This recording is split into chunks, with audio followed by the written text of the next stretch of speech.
Tonight, one team on the doorstep of the NCAA tournament, the other fighting to keep the season alive. Game one delivered all the drama you could ever ask for. What will McNeese and Lamar have in store for us here in game number two? With that, we welcome you high above Cowgirl Diamond here at Joe Miller Field in Lake Charles, Louisiana. Chaz Tavares alongside Mark Young getting you set for game two of the Southland Conference Softball Championships here on ESPN+. Game one, Mark, it truly came down to every single pitch, but in the end, the Cowgirls, they were able to walk it off. Take game one, the story of the night, Maddie Taylor in the circle. She was brilliant. And in and up, Maddie Weeks. She becomes the hero last night. Well, you know, you can't say enough about Maddie Taylor. She pitched 10 complete innings, 2 walks, only gave up 2 hits. The most astounding thing about it was she had no strikeouts. And, you know, so she let the defense play, and the defense played extremely well all night. On the other side of it, it's heartbreak for Lamar. The Cardinals, they went pitch for pitch all night long. One of the best college softball games you may ever see, but now they got to turn the page pretty darn quickly and try to extend this season and try to get a win here in game number two.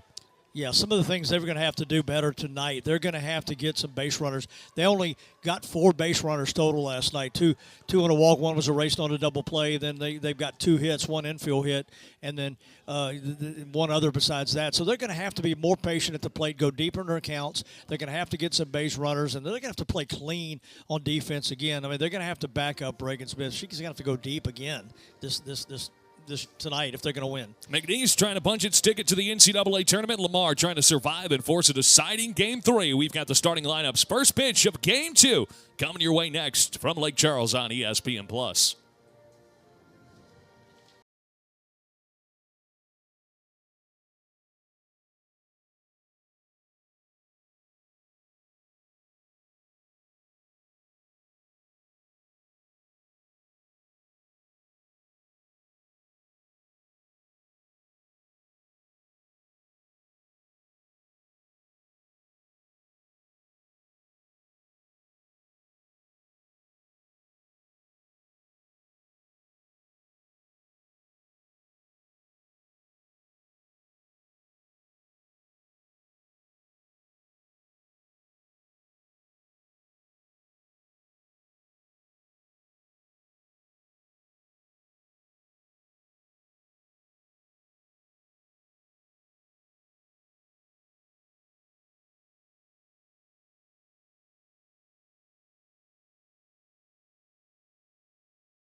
Here in Lake Charles Southland Conference softball here on ESPN+. We have got game number 2 between McNeese and Lamar.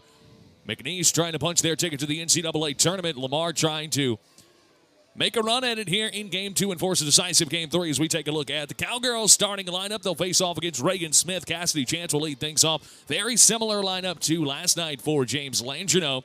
It's Cassidy Chance, Maddie Weeks. He was last night's hero. Riley Cloud, Corinne Poncho, Jada Munoz, Maddie Taylor, Dibley, Miko Dominguez getting the start behind the plate, and Riley Eister is the bottom half of the order for McNeese under head coach James Langino, with McNeese trying to punch their ticket to the NCAA tournament again for another time. They have won the Southland Conference tournament 9 times, and they will look to do so again here tonight. Lamar will try and stave things off, and again, they will send Reagan Smith back to the circle. And Mark, she has been a busy girl over the last 2 weekends, huh? Well, she's been outstanding. I mean, you can't say enough about what she did last night. Probably made one mistake all night, and that was the 0-1 pitch to Maddie Weeks, who just drove it to right center to end the game. But other than that, she was fabulous. We are ready to go. First pitch, a ball off the plate to Cassidy Chance, and we are underway. Cassidy Chance, she has been on fire here in the Southland Conference tournaments here in postseason play. She's at 446. That pretty much tells a lot of the story. But here in postseason play, she's batting over 700. What's kind of been working for her here in the postseason? Well, she's been a good two-strike hitter lately, and she's really done a good job of seeing the ball all the way into the plate. A lot of hitters will have a trouble with a pitcher like Reagan Smith. They'll get out on their front foot. She's doing a good job of staying back, hitting it the opposite way, and that's been working really well for her. 3 for 5 last night, so she had an outstanding night. Don't expect a whole lot different from her. Lamar's got to hope that she hits it at people. For Cassidy Chance on the year, it's 446 with a pair of triples. She grounds this one into the hole at shortstop, and it will be a nice play by the shortstop, Wyndham. Cassidy thinks she's safe over at first. No challenges last night. No, I think that's a good call. Actually, I thought that was an outstanding play by Wyndham, who is all defensive shortstop for Southland Conference this year, and they're going to talk a little bit about it, but. That right on cue. That's what Chance has been doing well, taking the outside pitch, going to that way. That time wasn't hit extremely hard, but Wyndham has been outstanding.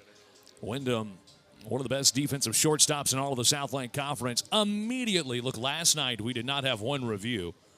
Already on the first play, the fourth pitch of the ball game, we've got a replay review. I will not say that that's my fault, but it certainly could be. Well, I mean, I'm looking around this booth, and I think you're the only thing different, and so I don't believe in coincidences. So, look, if I have to take it, I'll take it. Again, the call on the field is out. It was a bang play from Wyndham over at shortstop. We're going to take a look at it here in just a little bit, as we we'll get the replay here in just a bit. It was a bang play over at first. Taking a look at the nice play by Wyndham, the long throw to first.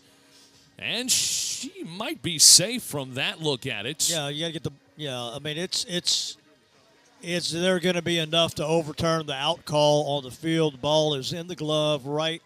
Let's go on.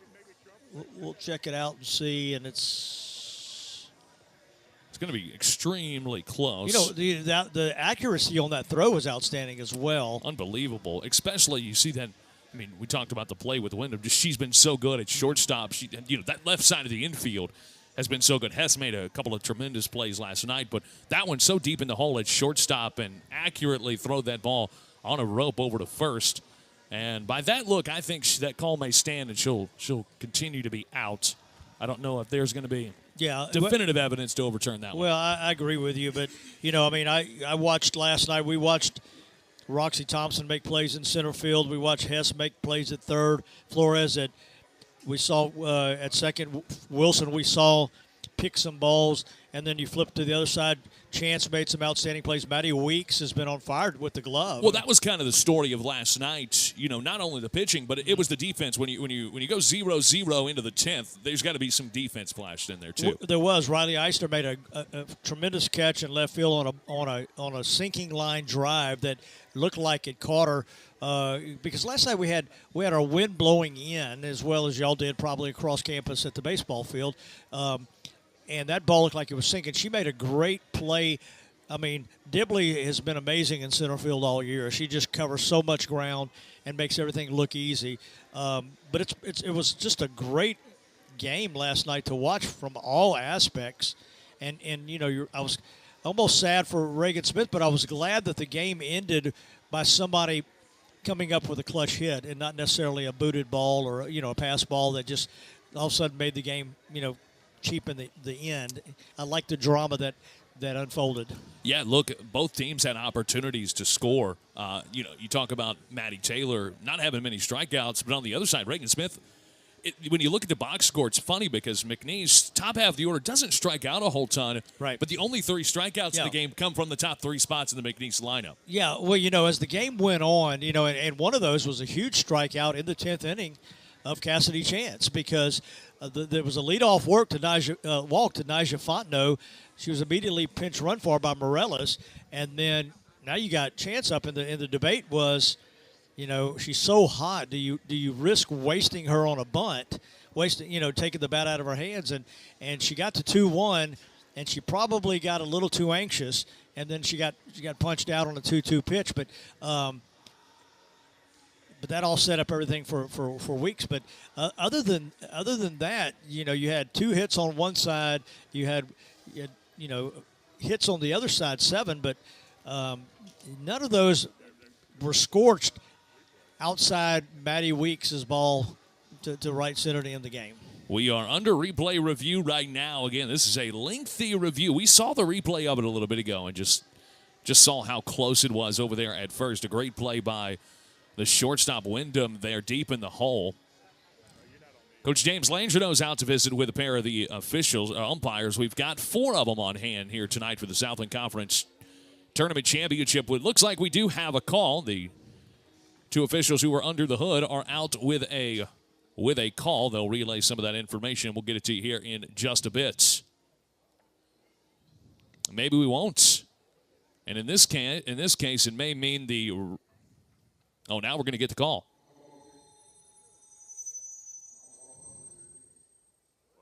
Technical difficulties with our mic here at the stadium, I guess. That makes a whole lot of sense. The call is going to stand over at first, so James Landreneau will lose the challenge here in the first inning. Coach Amy Hooks was out of the dugout and said, hold up, because he gave the save signal, but she was out. As the call stands, he immediately had to reaffirm that it was an out. Coach Amy Hooks was immediately storming out of the dugout like, hey, what are we doing here? I'm going to be honest, that might be one of the longest replay reviews I've seen on a call that stands. Well, I thought I made a mistake once, but I was wrong. So it's 1 up and 1 down, and it's Maddie Weeks here to face off against Reagan Smith after a nice battle to open it up. So we've played about 10 minutes, and we've got 1 out here in the first inning. That's just how it happens sometimes. We've had a longer replay review than we've had actual pitches thrown. Well, that's not near the length of the 38-minute one we had at one point in time this year. Well, look, if we get 38 minutes, I'm going to have to prop my feet up, and we're gonna have to stay a little while. Yeah. Well, in the umpire's defense, that was a very close play, and I commend them for taking all the time they needed to make sure they got it right.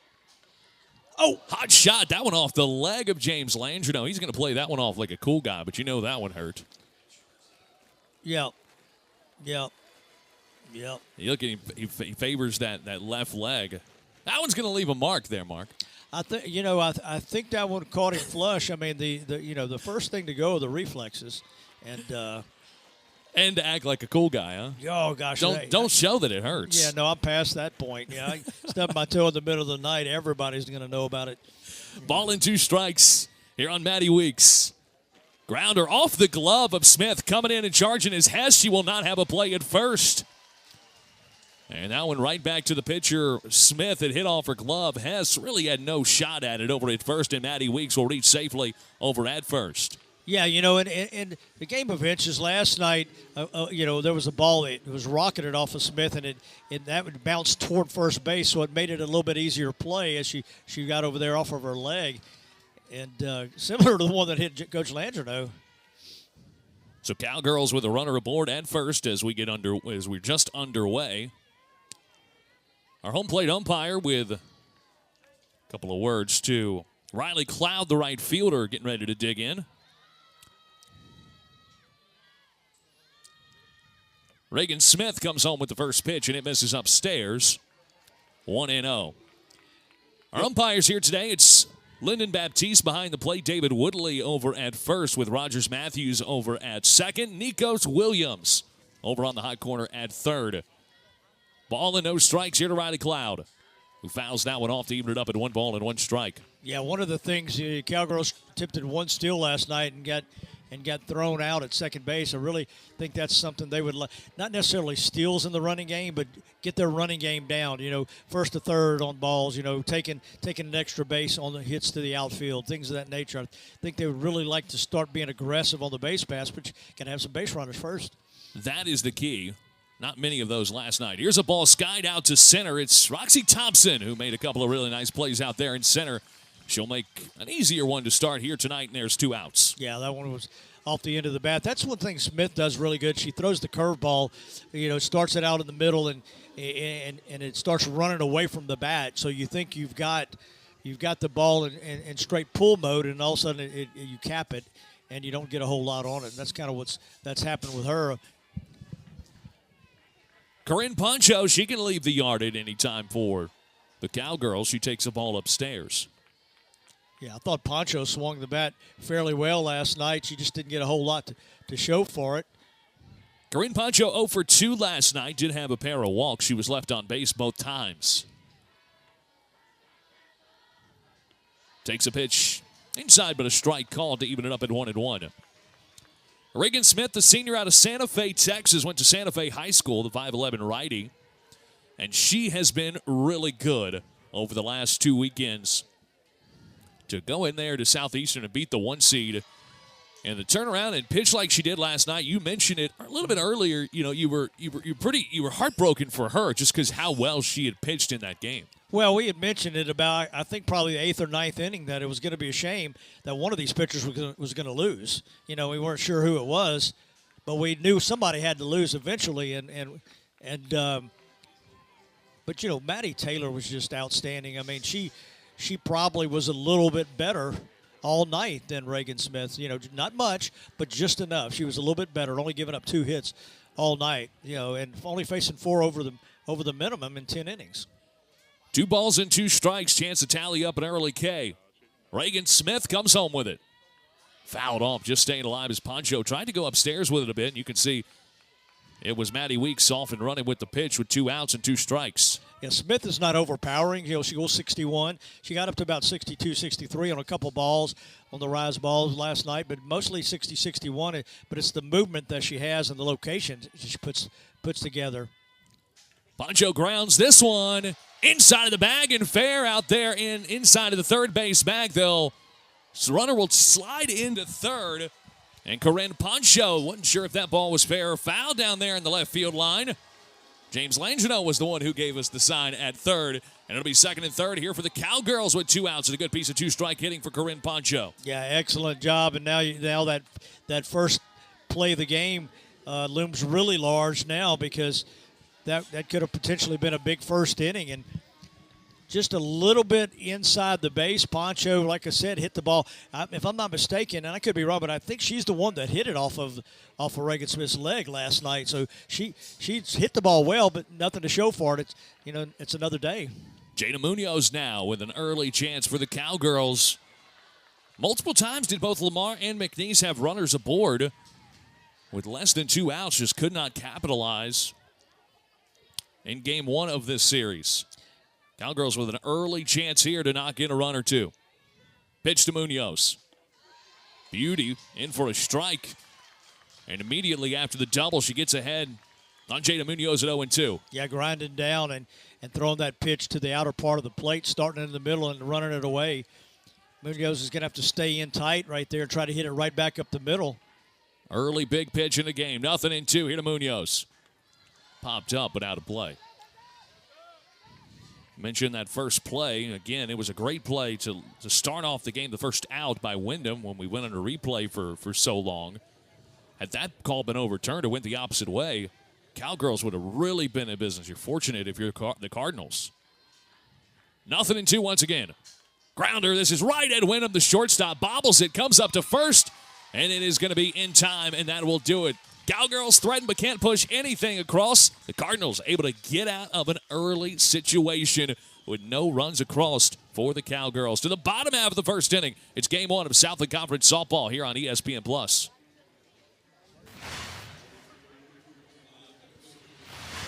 Yeah. 6-3.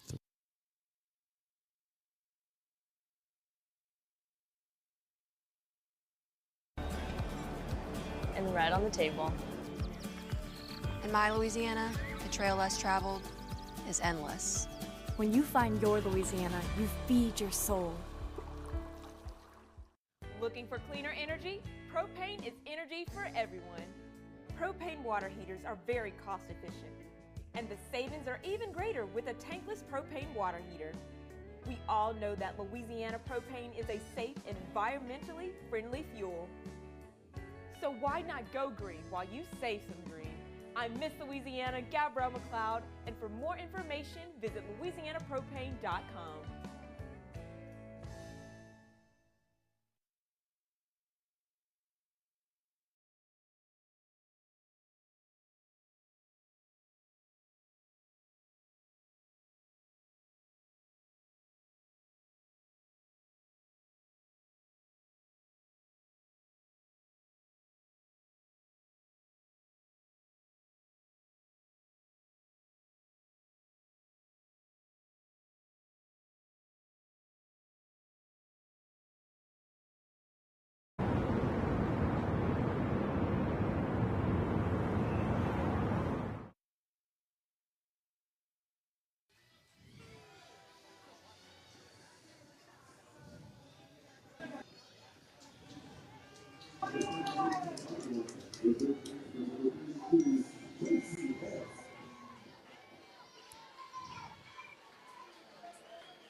Back here in Lake Charles, Southland Conference softball here on ESPN Plus. It will start with a leadoff hit by pitch.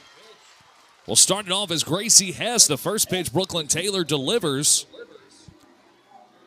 It will be a hit by pitch, and it will be a leadoff base runner. Take a look at the lineup for the Lamar Cardinals. It'll be Gracie Hess, Isabella Flores, Ariel Flores, Kayla Wilson, Westling, Wright, Whitley, Wyndham, and Thompson, 1 through 9, to face off against Brooklyn Taylor as that pitch on the outside portion for a strike 0-1. A little bit different view for Maddie Taylor versus Brooklyn Taylor tonight. Yeah, you know, and 2 times last night Lamar got the leadoff runner on, and they bunted it over, and they were not able to do anything after that. But I would give credit to Maddie Taylor for controlling the strike zone from that point on and forcing the ball in play. And it's one of the keys for the Cardinals. Get more base runners tonight, put more pressure on the defense, see a lot of pitches. 1 ball and 1 strike. She fouls that one off, and it's 1-2. Brooklyn Taylor, the freshman out of Liberty, Texas. What have you been able to see this year from Brooklyn? Well, you know, she's got outstanding stuff. She's got good velocity. She's I mean, for a freshman, she's got great poise and control up there. And, you know, actually she got 2 of the wins against the Cardinals in their 3-set series earlier in the year. So she has pitched against this team and has had some success. Isabella Flores here at the plate, the second baseman at .352 on the year. 17 doubles. That'll play. She bats here with a leadoff runner aboard. 2-2. Fair inside of the bag there at third. They'll roll around Hess. They'll bring her into third. They've got the early green light on her. They'll roll her into the plate. There will be no throw, and the Cardinals strike first, 1-0. Big-time hit just inside of the bag, almost carbon copy of what we just saw in the first inning from McNeese. This time, Lamar sends the runner, and they do what they couldn't do last night. They strike first. They lead it 1-0. Well, not only could they not strike first, they couldn't strike at all last night. So now, yeah, you're absolutely right. But it all goes back to the 2 leadoff plays. The bang-bang play on the review that didn't go the Cowgirls' way, and the hit batsman that led off. So that's a run scored because of that very thing, and it's a game of inches. Last night we saw a lot of foul balls down the left side, a lot of them into the stands, a lot of them fouled off. Tonight seems like everybody's swinging a little bit freer. Dario Flores now at the plate, the left fielder at .286. Cardinals lead it 1-0 here in the first inning. Fouled off. Feels like an early deep breath and a breath of fresh air for Lamar after last night. They struggled so much. They're able to hold McNeese scoreless after a rocky first inning to come out, and first 2 batters after the hit by pitch, you're able to take the 1-0 lead. Feels like that's a fresh breath of air for this Lamar Cardinal team. Yeah, you know, they did that on defense a lot last night. Like I said, Cowgirls got 7 hits and 5 walks. There's another hit by pitch, the second of the inning, and it's a rocky start here for Brooklyn Taylor. It was a hit by pitch to lead it off to Gracie Hess on the absolute first pitch she saw. Isabella Flores then doubles down the line in left to score the run, and now another hit by pitch, the second of the inning. And the freshman Taylor in a little bit of a jam here early on. You have to wonder, as well as Maddie Taylor pitched last night, you got to wonder how long James Langino will allow the leash to be here in this one, up 1-0 in this series. Well, I think they'll let her try to work out of this. Yeah. But, the problem is if you're throwing strikes and they're hitting singles or they're hitting doubles down the line, you can live with that because, the next one might be hit right at somebody. But if you're hitting batters, then that's another ball game. I think if she gives another free pass, up, we may, before there's an out, we may see, some action.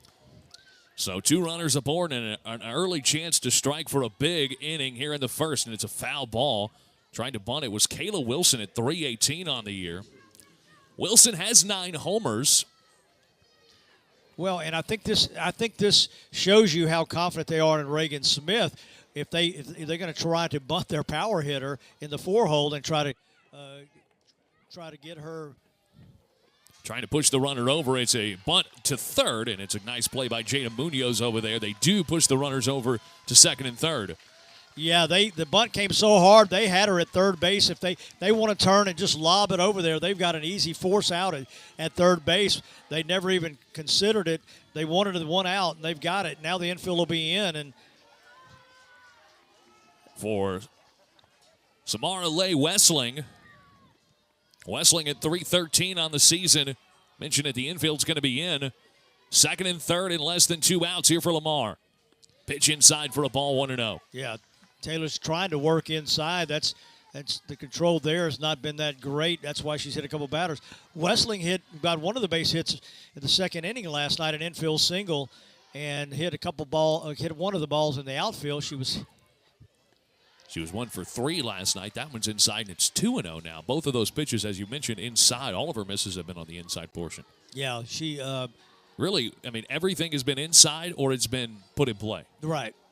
Yeah, and I think when you're going inside, if you miss over the middle, that's a problem. If you go inside and you miss too far in, then that's. Wessling grounds this one down the line. It will be foul, and it's 2-1. Brooklyn Taylor, the freshman, getting the start today. Last appearance was against Nichols. Went 5 innings, gave up 5 hits, 3 runs last weekend. Yeah, and she's got the ability to strike out batters, which she'd love to get here. Here's a check, swing. They will look back the runner. Munoz fires to first. A little bit high, but Corinne Poncho's able to make the play over there at first. And that was an swing. Yeah. And fortunately for McNeese, it's an out. Yeah, and we saw some high throws last. I expect, what's been Wyndham at short has made 2 very accurate throws, and you would think that the ball may be a little damp just based on the rain we've gotten. But we saw some high throws last night. Poncho did a great job at first base, staying on the bag on a couple of those. McKenzie right now for Lamar, trying to scratch for a couple of more. They already lead it 1-0 on the RBI double from Isabella Flores, who knocked in a run on the first 2 batters of the game. Here in the bottom half of the first inning, Lamar's already struck to lead it 1-0. Yeah, there's that good changeup that Taylor likes to throw. She likes to keep him off balance. A 1 pitch. Thought about going around on it. Nice take, and it's a ball 1-1.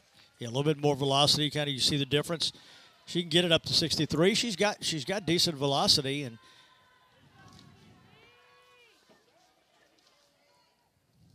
1 ball and 1 strike. Brooklyn Taylor comes home. Way up and out. And it's 2-1. Feel like if you're Lamar, you want to pounce for as many as you can here in the first inning. After not scoring anything last night, at least find 2 of them. Right, yeah. You'd like to get as much as you can for Reagan Smith. 2-1. Popped up and out of play. And the count's even at 2-2. Yeah, you can see her juice it up a little bit more, 64 that time. As she got right a little bit late, but it was a good location. Wouldn't be surprised at 2-2. With the first base open, as she goes to that changeup again. Brooklyn Taylor leads this McNeese team and starts at 21. She has been really good this year with that 3.22 ERA. A chance for an early punch out with 2 runners aboard here for Lamar. Here's the 2-2. Driven deep and foul. Tell you what, she crushed that one, did Mackenzie Wright. Yeah, that one was hit about 240, but it was about 240 yards foul.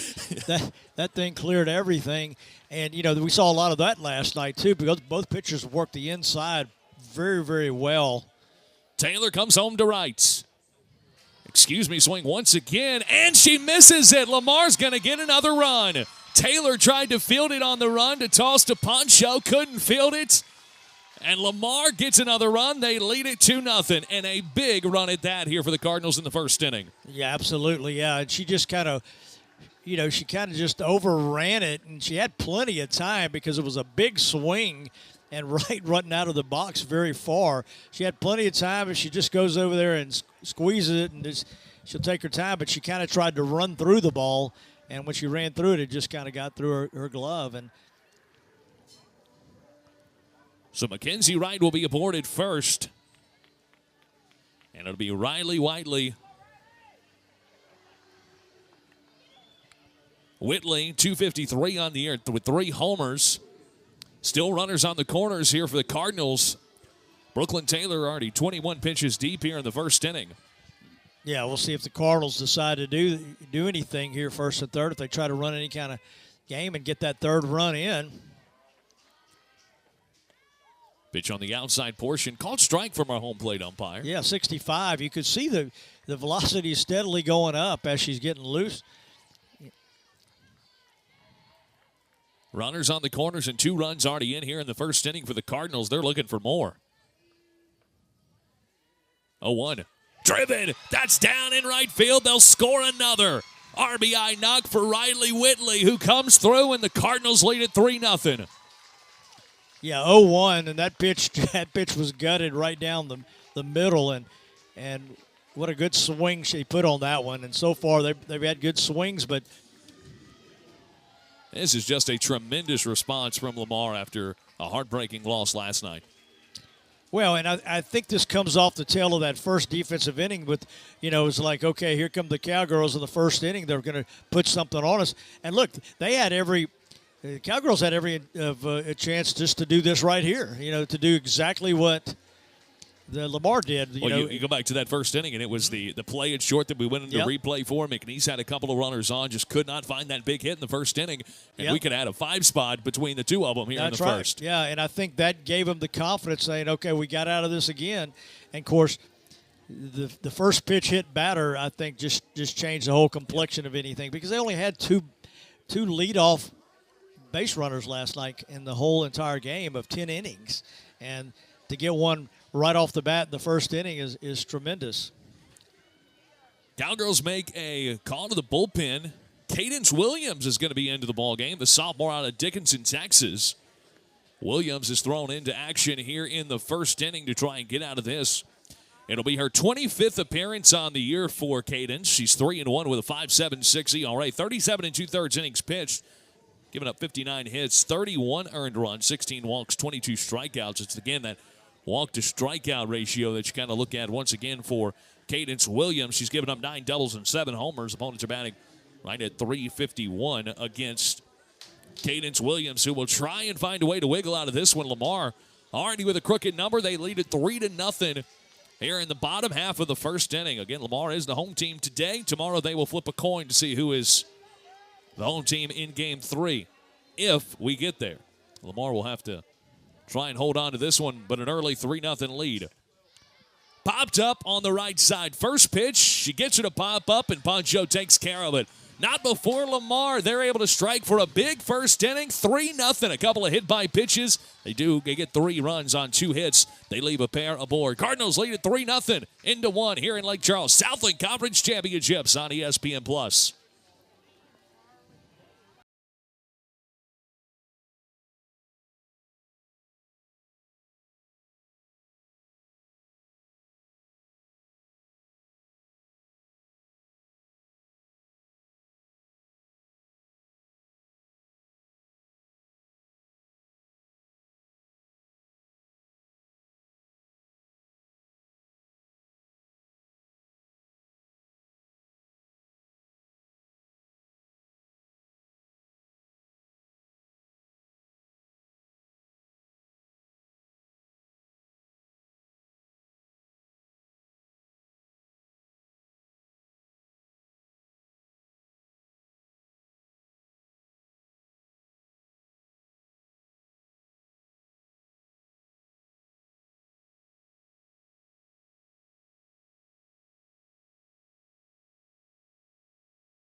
couldn't push across anything. You mentioned it. Had a couple of leadoff batters get Yep. aboard.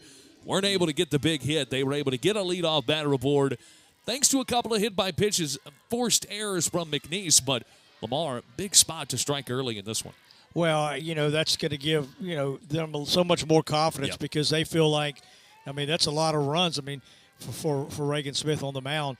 Now, you do see some action down in the Lamar bullpen, and I think that's strictly because if for some reason they can tack on about 3 or 4 or 5 more, they may give Smith a little rest. Well, the thing about Reagan Smith is we mentioned, just how much she's pitched over the last couple of weeks, last weekend and already her second game of the weekend here. She's thrown almost 500 pitches, including those 4 complete games. She threw 127 pitches against UAW, 111 against Southeastern, 102 against Southeastern, and then 142 pitches, 4 complete games, 482 total pitches in those 4 games. Yeah, and people may see it, be a baseball fan, and they see this right. and think, okay, that's outrageous. But what you really worry about somebody like her is the legs and the hips, and Yep. And that's where the things could start going wrong. That's a way to start it if you're McNeese. A leadoff walk to Maddie Taylor. I feel like this inning will tell you a lot about how this game is going to go. Well, the Cowgirls have come from behind many, many times, including one of the games against Lamar in the 3-game set where they put I think it was a 5 or 6 spot in their 6th inning. So they're not dead by any stretch. 7th spot here in the McNeese order. It's Alexis Dibley, the center fielder. She takes a strike here from Reagan Smith. Cowgirls got a couple of base runners off Smith in the first inning. Pair of hits. She could not push anything across. It's upstairs, and it's 1-1. Near identical start to the first inning, outside of, obviously the leadoff hit by pitch. Right. McNeese able to get a 1-out base runner and then double inside of the line there at third, but instead McNeese not able to score that run where Lamar did, and then they poured on 2 more. Yeah, well, that's the key. It's not necessarily how you hit it, but when you hit it. They both had doubles down the line. They both have walks now. Of course, there was 2 hit by pitches, and those were key. And then there was the 1 error. Dibley, the center fielder, she's been magnificent in the field this year. Fouls that one off on a big cut. It's 2 balls and 2 strikes. She's had some really nice plays. Robbed a couple of homers. Had a nice play last night. Yeah, she's so good in center field. She just covers so much ground, and she makes it look effortless for the most part. She is. We've seen some really good center fielders in the conference, and she's obviously one of them. Dibley leads the McNeese team with 16 doubles on the year. Count is 2-2 on her. That one a bit up on the plate. Looked like a pretty good pitch from Smith, but our home plate umpire says it misses. I guess just a bit upstairs to run the count full. Yeah, she was good like that all night, just missing those spots. Cowgirls doing a good job of pushing her to 3-2 here. Payoff pitch here from Reagan Smith. Called strike 3. Throw down to second, and a great job by Flores to back that up at second, because that one would have gotten to center field, and Cowgirls could have had a runner at third. Tried to go with the strike him out, throw him out. There is now 1 out, but a girl at second. Yeah, really surprised. See Dibley strike out looking at that one. And, of course, one of the keys I mentioned, the Cowgirls trying to get their running game going a little bit, and it's always not just straight steals. That was a case of they thought that if there was a good pitch, Dibley would swing and hit it, and it turned into be a straight steal. Miko Dominguez, who's behind the plate today, takes the first pitch inside for a ball, 1-0. Dominguez came in last night's game. She was 0 for 2 in the game.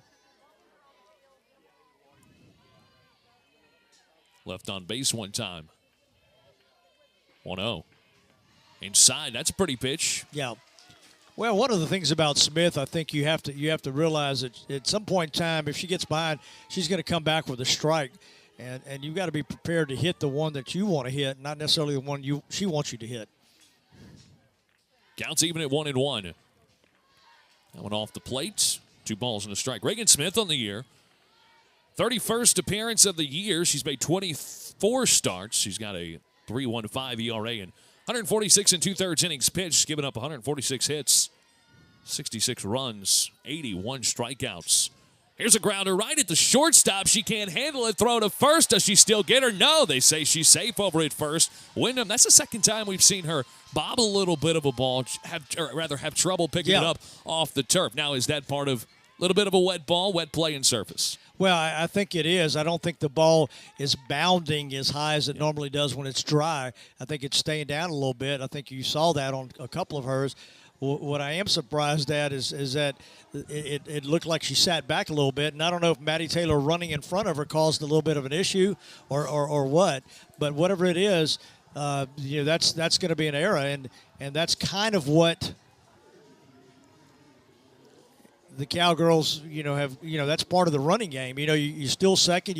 You run in front of that. That's that aggressive running game. A lot of players would have just sat back behind the ball because typically if the ball's in front of you, you don't go. But Maddie did a good job of running out in front of it and getting there. Nyjah Fontenot, pinch hitter. She takes the ball outside, 1-0. Fontenot's still kind of working her way back. She's been in the lineup the last couple of games here in the postseason. Well, and she got the walk in the 10th inning that got the pinch runner Morales in, and Fontenot takes the ball off the plate, and it's 2-0. And again, after the 3 spot by Lamar in the first inning, a big spot here for McNeese now with runners on the corners and already a 2-0 count here on Nyjah Fontenot. Yeah, Nyjah was doing so well before the injury, and you gotta believe at some point in time she's going to regain that form, and this will be a great time for that for the Cowgirls. 2-0. Outside once again, and it's 3-0. Yeah, and this is a good spot for the Cowgirls, a bad spot for Reagan Smith because you got Chance up next. Nyjah Fontenot, 359 on the year, has knocked in 34 runs, also has 7 big flies. Probably a good meeting here on the infield for Lamar. Kind of settle things down a little bit after nothing has been put in play yet. Outside of the error there at shortstop, we had a walk and a reached on error. That bookends the strikeout. There is 1 out, so still a double play in order, but infield's kind of playing a little bit in here, at least the second baseman Flores is right now. Fontenot with a 3-0 counts. Outside for the strike. Yeah, good take, and I'm not sure they may start her here because if it's a good pitch and Fontenot is pretty much a ground ball hitter, they could start her going to second base, and if not, ball 4, then it's just a walk. 3-1, swinging at it. That might have been ball 4, Mark. Yeah, and that happened last night to the Cowgirls in the 10th inning. Chance got just a little bit antsy. And you have to realize, that's a hit and run, but if it's ball 4, you don't have to swing. The batter will just jog on down. The runner will just jog on down to second. Payoff pitch here with 1 out, runners on the corners. Smith comes home. Outside, ball 4, and the bases are loaded for the Cowgirls. Yeah, Smith not happy about that. She's barking a little bit up there. She knows how big that pitch was. Reagan Smith last night did walk 5 batters. Yeah. And there were a lot like that. I mean, it wasn't like she ever lost control, but she tried to make great pitches on 3-2s, and Cowgirls did a good job of taking those like that. McNeese looking to strike right back here in the second inning. It's the top of the order now, and it's a ball to Cassidy Chance. Chance, again, was a part of that early replay review we had. Coach Amy Hooks is out of the dugout. Coming to visit with our home plate umpire.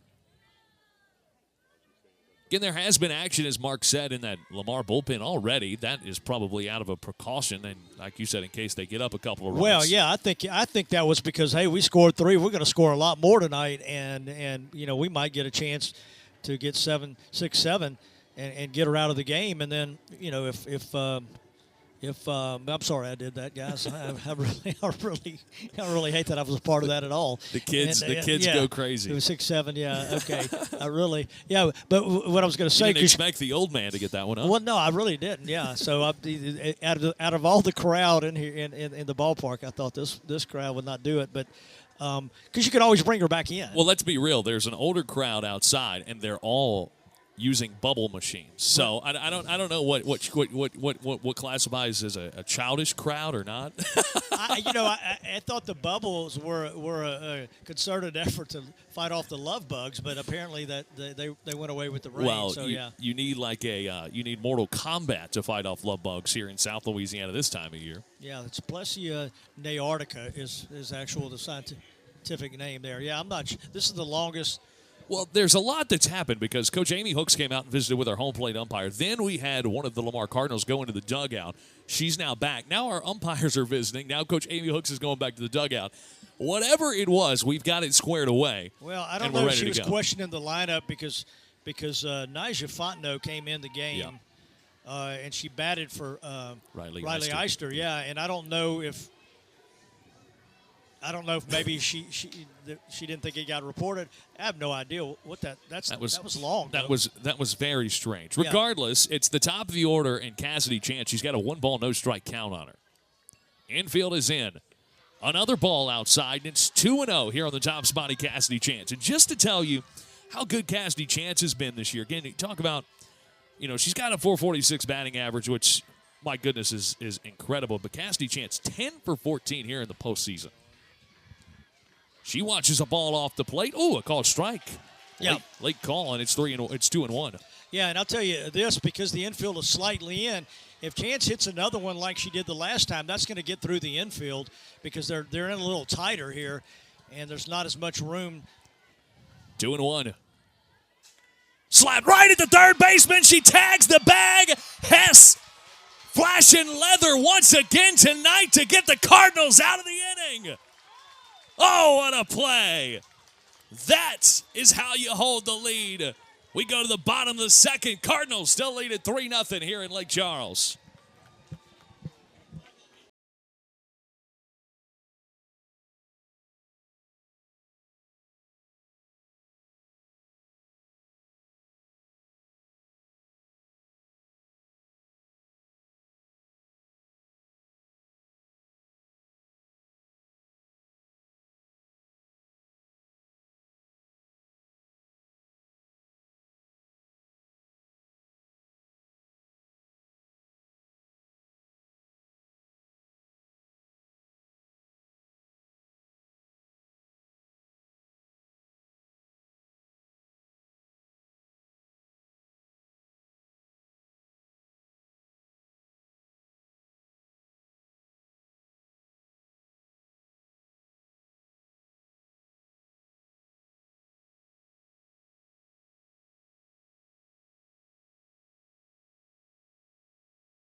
Was spectacular last night, and she makes another great play to somehow find a double play. That was almost like, hey, look at what I've gotten here. And she was able to grab the double play, and McNeese had a bases-loaded opportunity with just one out and could not find one run. And Lamar holds a 3-0 lead as we play in the bottom of the second inning. It'll be the bottom of this Lamar order, 9-1-2. It's Roxy Thompson for her first time tonight. Speaking of good defense. She made a couple of really nice plays last night. Yeah, she ran one down in left center that Munoz hit that looked like it might end the game right then, and it was a long high fly. That was probably the longest ball hit last night, fair, and she ran that one down. Yeah, right there on the warning track. 2 balls and a strike. Here on the 9 spot, the only girl who did not bat in that first inning. Inside, again, it's Cadence Williams. Brooklyn Taylor got the start, but was a little erratic to start the ball game. That's when Cadence Williams was summoned by Coach James Langino. We talked about it. How long would the leash be? Yeah. And you said it might not be before the first out. She ended up getting a pair of outs, but allowed 3 runs before that. 3-1. Upstairs for ball 4. Not a bad miss from Cadence Williams, but the same way the first inning started. Not the hit by pitch. This time, it's a traditional base on balls to the 9 spot, and the lineup's ready to flip over to the top. Yeah, now you'll see the small ball, I think, action start here because now they've got a 3-run lead. Now you start tacking on. Kind of like when you're down 3, the Cowgirls, I know, wanted to go ahead and put a 3 spot up, but scratching 1 across is big. They will bunt it right back to Williams. Her only play is to first. They're able to move the runner up to second. So as you said, they'll look to play a little small ball. Did exactly what she was asked to do. Cadence Williams didn't like that ball. She'll get a new one. So now it's the 2 spot. And Isabella Flores once up again with a runner in scoring position. A chance to do just what she did in the first inning. An RBI double. This time it's Cadence Williams to face off against her, though. She lets one right upstairs for a ball.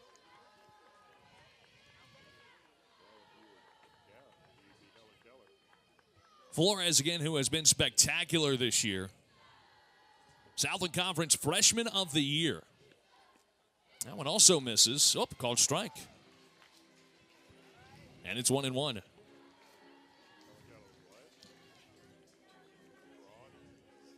Flores leads this team in runs scored, hits, doubles, and RBIs. That'll play. The 1-1. Grounded over to Munoz. Actually, it will be Cassidy Chance at shortstop, and she will have a play nowhere. The wheels of the Freshman of the Year, Flores, burning up the line. She will be safe first and second. Yeah, good job by Chance just to eat that ball. I mean, all you're going to do by throwing it across is get the runner over to third. Really not a whole lot of chance of getting her out. So good job to keep that in the infield. That keeps the runner at second base. Now Ariel Flores against Cadence Williams. Called strike, 0-1. Lamar looks a little inspired today. Well, you know, their crowd was very, very vocal last night, and their players were very enthusiastic the whole game, and there's one right back at Williams. It gets under a glove and maybe a double play. Scoop cannot be made. Run's going to come in to score. It will, and Lamar extends the lead 4-0. Well, and you watch defensive players practice this all the time, right? They arm fake to first and they turn and throw to third during the warm-ups, right? That would have been a perfect scenario because I don't think the throw would have got her. But if you arm fake to first, you've got the runner rounding, and you might have a shot at keeping her there. But it was going to be a close play. Williams had a chance to get that ball, but instead it got under her glove, and that's when Maddie Weeks, who rushed to the bag, tried to make the play at first, and Poncho very close to scooping it. But to your point, don't know if it would have gotten her or not. Nah, I'm not sure it would have. She couldn't get a lot on the throw. Wilson grounds this one to third. It's Jada Munoz will be able to get Wilson, and that will end it here for the Cardinals. Not before they get another run. They lead it 4-0 through 2 innings. It's the Southland Conference Softball Championships here on ESPN+.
get a base hit there in that inning.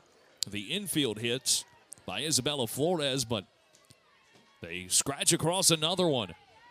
And they lead it 4-0 to the third inning. 2, 3, and 4 here for the Cowgirls. Reagan Smith pumps in a strike. Pretty good spot to be in if you're Reagan Smith. Haven't had this much of a lead in all four. And this is the fifth game, as we mentioned, you've thrown. Haven't had this much of a lead in the last 2 weekends. That's exactly right. I guess that's a good place to be, but also can be a bad place to be also. Well, if you're Smith, you got to figure, look, I've walked a couple batters already. Probably a little bit fortunate. You got to feel like, hey, I've not pitched well and I still haven't get up a run, and my defense has bailed me out. So 4-run lead, I just got to throw strikes, and that's probably because let's look at this. There's been 2 hit batters and a walk. I mean, there wasn't a ball that got out of the infield. Well, and all 3 of those runs have scored. The 2 hit batters and the walk has all scored, and that's kind of the pattern sometimes. Here's a ball ripped out to left. It beats Flores. Now she goes back and makes the play. She came in. Looked like that ball might get over her head, but with absolutely no wind, and the humidity's thick here today, that ball not going to carry. Yeah. Ground balls are the key. They're very. You got to hit them on the nose. She hit last night, one on the nose.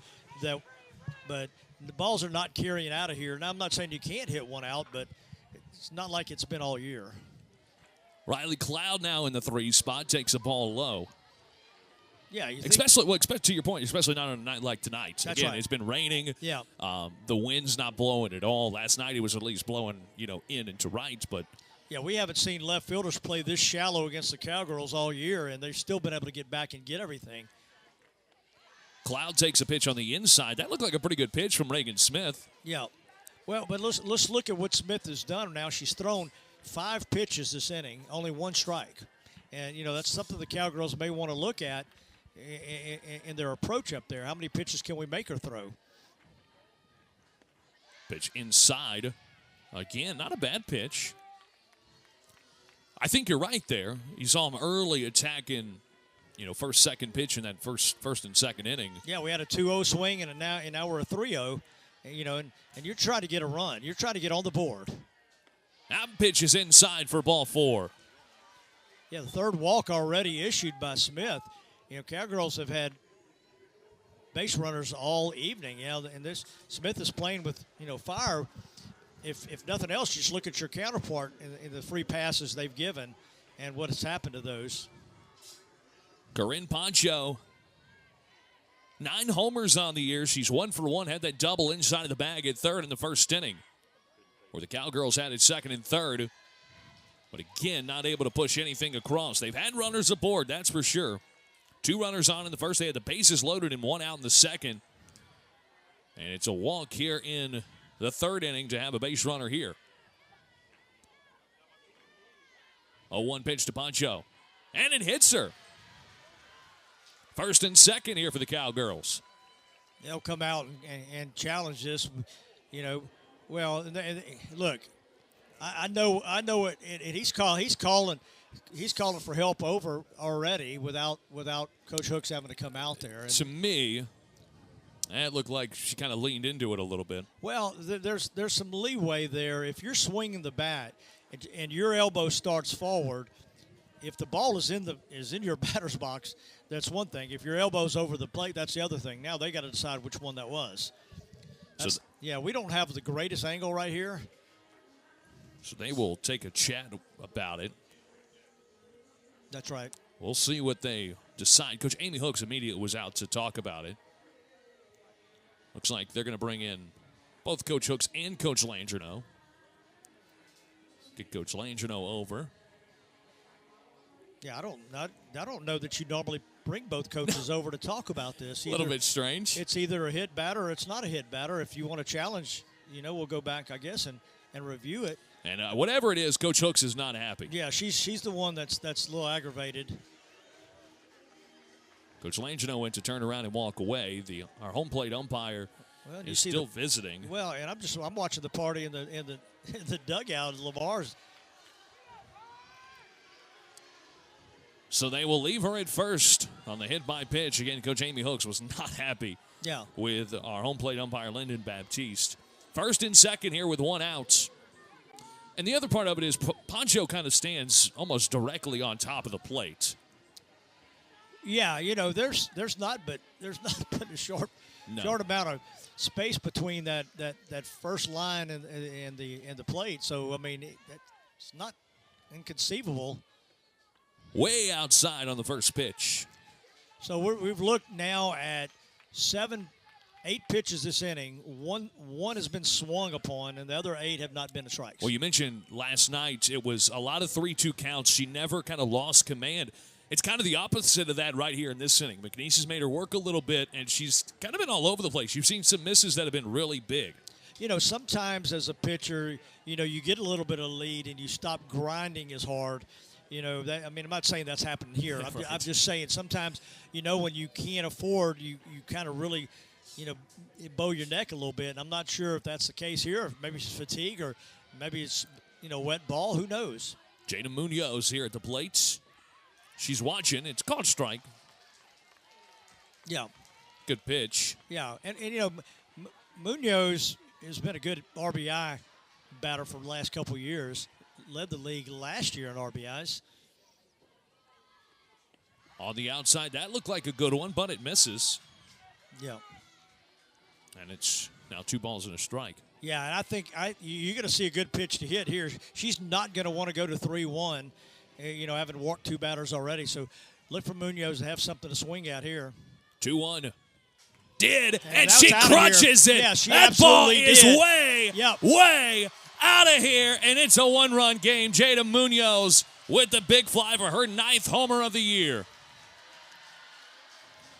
The walks will kill you. Reagan Smith with 2 of them here in the inning. And Jada Munoz, you said they were going to give her something to hit. They grooved her one, and she parked that one over the top of the scoreboard out and left. Yeah, you know, and that's a good job by Munoz because you got to figure she doesn't want to go to 3-1 after having hit one and walked one. And so I'm going to get one to hit. She's got a 4-run lead. Even if I bomb it, it's not going to give them the lead. So they're right back in it. And it's now a 1-run ball game after the Munoz homer. So much for probably not getting a ball out of here tonight, huh? Well, yeah. I mean, pop-ups weren't going to go out of here. That was not a pop-up. That was a bomb. That was indeed not a pop-up, Mark. Maddie Taylor now. A little more juice in the building here at Cowgirl Diamond now. Yeah, we saw a little bit more bubble action go on that time. A lot of bubble action. Taylor was walked in that second inning. That one not a bad pitch, but it misses inside. It's 2-0 here to Maddie Taylor. Yeah, so far there's only been 3 strikes and 4 batters. 2 balls and no strikes. That one's low, and it's 3-0. And now if you're Maddie Taylor, 3-0, do you give her the green lights? You know something's coming for you. There's only 1 out. I think Taylor leads the team in walks, so I'm thinking she's going to take one. I think I'm not going to bail Smith out right here. I'm going to make her throw some strikes. 3 balls and no strikes. Pitch comes, and it's outside and a strike. 3-1. Your assessment was right. Well, yeah, that's a good take, you know, because 59, it was kind of curving to the outside. Here's your green light. 3 balls and a strike here to Maddie Taylor. And she grounds it through the hole at shortstop. Wyndham on the ground, couldn't come up with it. And McNeese 4 in a row have reached here in the 3rd. It was a fly out to left for Maddie Weeks to start off here in the 3rd inning. Cloud walked. Poncho was hit by pitch. Jada Munoz on a 3-1 blasted one onto the softball field beyond Cowgirl Diamond. And now Maddie Taylor with a single. 4 consecutive had reached in back-to-back hits for Lexi Dibley. She takes the ball inside. Yeah, now we're starting to see the control waver a little bit. Last night, toward the end of the game, we saw Wright making some great stops. Taylor did take second base last night on a leadoff walk, and then a ball that got in in the feet of the catcher. Grounder right at the third baseman Hess. She'll fire to second. It's high, but she will get the runner out at second. That was a little dangerous, but Flores was able to go up and pick it. Yeah. And they only able to get one out. That might have been a tailor-made double play. Well, you know, Dibley a little out in front, little over anxious right there. She went out and, you know, Dibley's been really good at driving the ball in the gaps. That time she got out a little out in front, but Flores was late getting to second base, which may have not given Hess a great target over there. That could have been dangerous.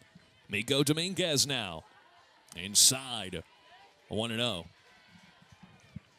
Dominguez reached on the air there in the second inning.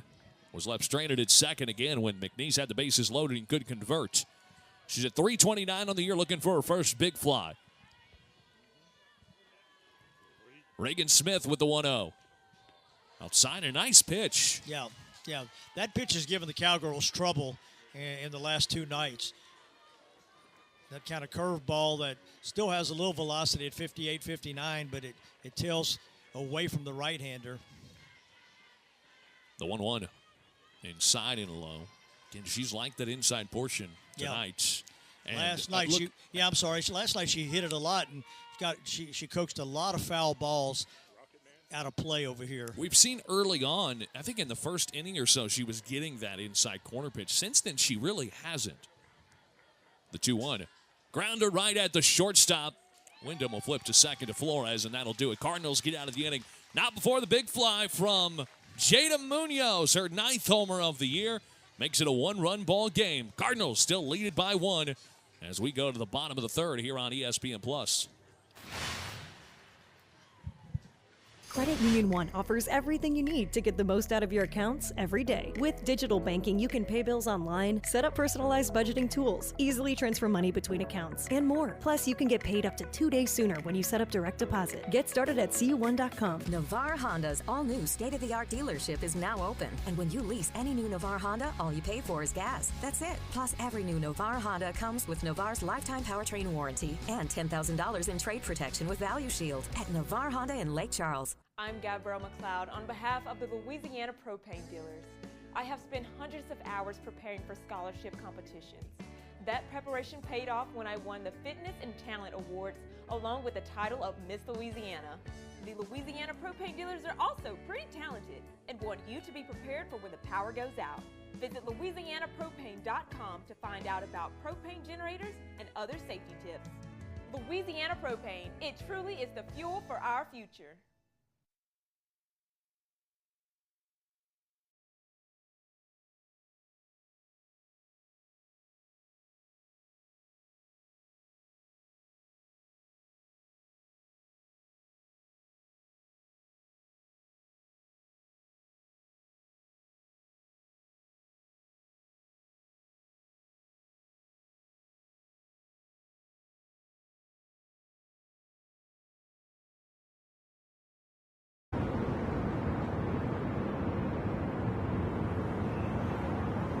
Strike for 3 runs on the 3-run homer from Jada Munoz as we play in the bottom half of the third inning. Cardinals with the first pitch ground over to first. They'll try and get the out over at first, and they do. It hit off of Poncho's glove. Maddie Weeks was able to collect it. Somehow they get the out over at first. Sometimes it's better to be lucky than good. Well, there's no question about that. You know, we've seen a lot of that over the course of the last couple of days. Balls that hit off of people and go the right way, and Cowgirls were on the down end of that early on, and now they're kind of getting a break or two. Mackenzie Wright takes a strike from Cadence Williams. Cadence Williams has really come in and settled things down after Brooklyn Taylor was real erratic in the early part. Got a one pitch out in the first, and Wright takes the ball outside, 1-1. Mackenzie Wright at 252 has knocked in 25 runs on the year. She's got 11 doubles. She's 0 for 1 today.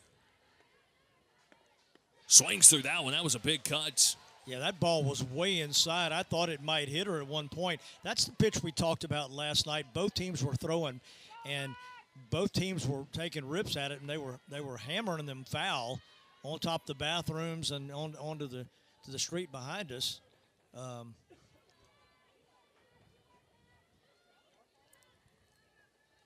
Right in the hole now with a ball and 2 strikes. Stands in that right-hander's batter's box. The 1-2. Driven. This one out to right field. Riley Cloud on her horse, but right in front of the track makes the play. And there is 2 away.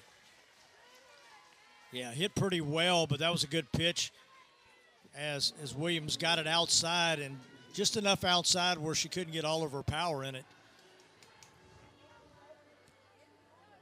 So now there's 2 away here in the Cardinal bottom of the 3rd inning. It's Riley Whitley, the right fielder, who's 1 for 1 today. Grounds this one right at Cassidy Chance. Easy play for her over at first, and it's a 1-2-3 inning. First 1-2-3 inning we've seen in the entire ball game. We're through 3 innings. Cardinals lead it 4-3 on ESPN+.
Team here at home today in Game 2.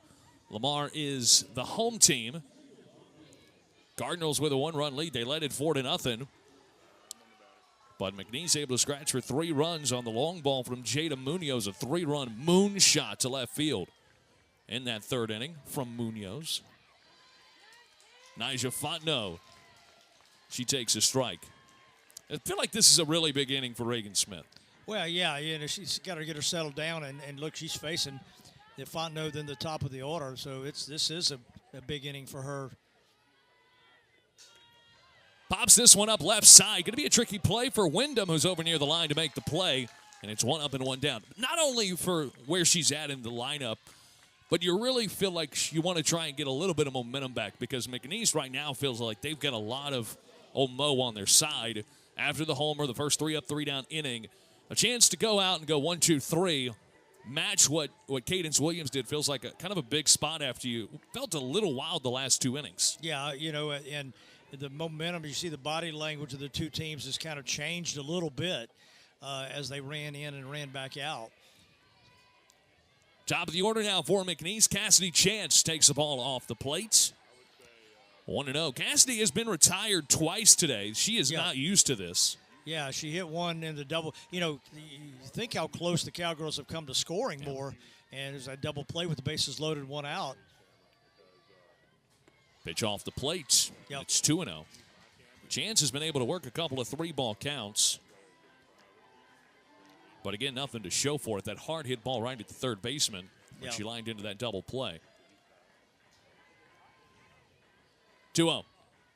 Outside, it's 3-0 now on 3 3-ball counts she's seen in her 3 plate appearances. Yeah, and it does a lot when you see base runners on base every inning for your team, you feel like you're going to be able to score at some point in time because you're going to continuously get runners on base. Pitch off the plates, but a strike. And it's 3-1. Yeah, good take right there. That pitch is the one she'll ground right to the third baseman if she takes a swing at it. 3-1. This time it is off the plates. And it's ball 4 on a 5-pitch walk to Cassidy Chance. Yeah, really trying to keep things on the black for her. You know, just balls that she can't hit in the gap. You know, she's not a big.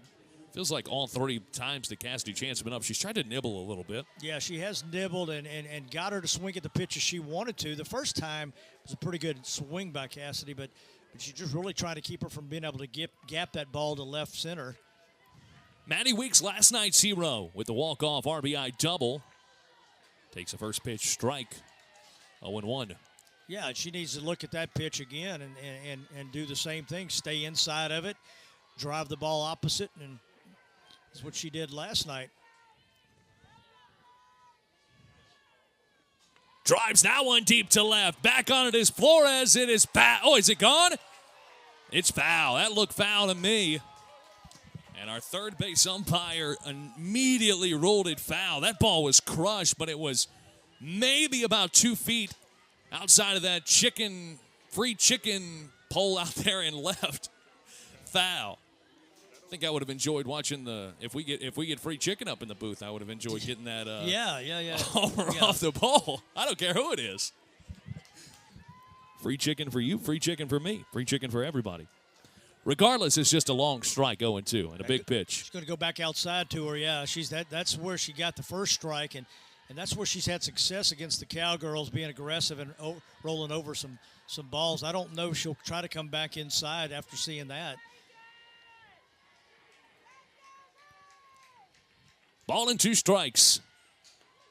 Right to the second baseman, but it gets beyond Flores and into right field. Whitley misplays it out there in right. Throw into second, gets away. Cardinals, who have played really good defense here in this series, kind of letting it be a little sloppy here. Yeah, and that was very uncharacteristic because again, that ball, Flores had a chance to make the play. Tough play at second, but it gets into right field, then it gets beyond Whitley out there. Then they throw it in, and that ball gets away.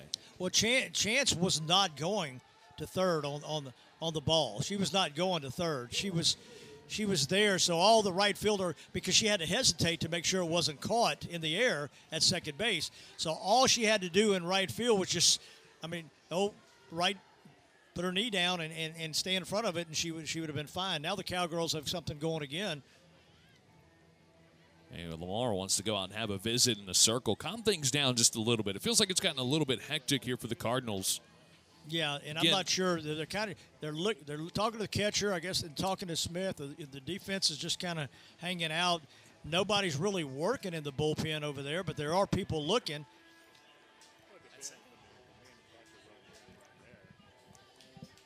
They are visiting. You're right, Mark. Nothing's going to – no change is coming. Well, you're just now getting the girl back up and throwing. Yeah. Again, this is the horse for the Cardinals in Reagan Smith. Well, and as of right now, she still has the lead. So she is very capable of getting these next 2 outs. Here's the thing. Southeastern did not see her very well at all, obviously, in those 2 games. McNeese didn't see her well last night, right. But that's kind of changed here. Yeah. You have to wonder if you maybe want to give McNeese a second look. They've got other pitchers that are capable. Riley Cloud takes the ball upstairs, and that's really been the biggest difference the last 2 innings. As you mentioned it earlier, her misses weren't very big last night to start tonight. That's been a complete change the last 2 innings. Yeah, they're not even tempted to swing at some of these because she's missing quite a bit. Riley Cloud has been aboard once on a walk. Grounds this one short. Nice play by Wyndham. Long throw to first in time. Big out number 2. Yeah, I'm not. A couple things I'm surprised at on that. I'm surprised that Chance didn't go on contact because there's not a force at home. And I'm very surprised at. Second thing I'm surprised at is, again, situational hitting. Where can you not hit the ball on the ground to the right side? to the left side, the right side. She was ahead in the count, went 1-0 and took a swing at that one. She needed to have something she could drive that way. Corinne Poncho now with 2 on and 2 outs. Takes the ball. McNeese again had second and third and 1 out in the first inning. Bases loaded in the third inning. They also are bases loaded in the second inning. They scratched through in the third. And second and third here once again with 2 outs. Poncho at the plate. Nice pitch from Reagan Smith, but misses. Yeah, very, and we'll see if they go 2-0. Look, I mean, she didn't throw but one pitch over the plate to Jada Munoz? To Cloud there before she swung, 2-0. Fouled off. Yeah, see, that's that outside pitch. And Poncho's very lucky that she fouled that off because that was just going to be a tapper to third base right there. Top of the fourth inning, it was an early 4-0 lead for Lamar. Cowgirls with a 3-run homer in the top half of the third inning. Second and third with less than 2 outs, now 2 outs. And Poncho with the 2-1 counts. Reagan Smith comes home. Strike at the top of the zone. Yeah, there was a good pitch right there that she could have went for. They got her back to 2-2, See, she doesn't have to throw anything great here. There is first base open with 2 outs. So she can nibble if she wants to and try to get Poncho on the strikeout. Pretty big pitch here for Reagan Smith trying to wiggle out of it. The 2-2. Down low, and the count's full 3-2. And take a guess who's on deck right now for McNeese. Yeah. Jada Munoz, who just hit that moon shot to left. Yeah. So this is potentially a big play, but there's still, I think she's still going to nibble. I don't think she's going to go right at her. Payoff pitch. Driven. This one deep to left. It will hook foul. Corinne Poncho was looking for homer number 10, and she got every bit of that one, but a bit out in front of it, and foul.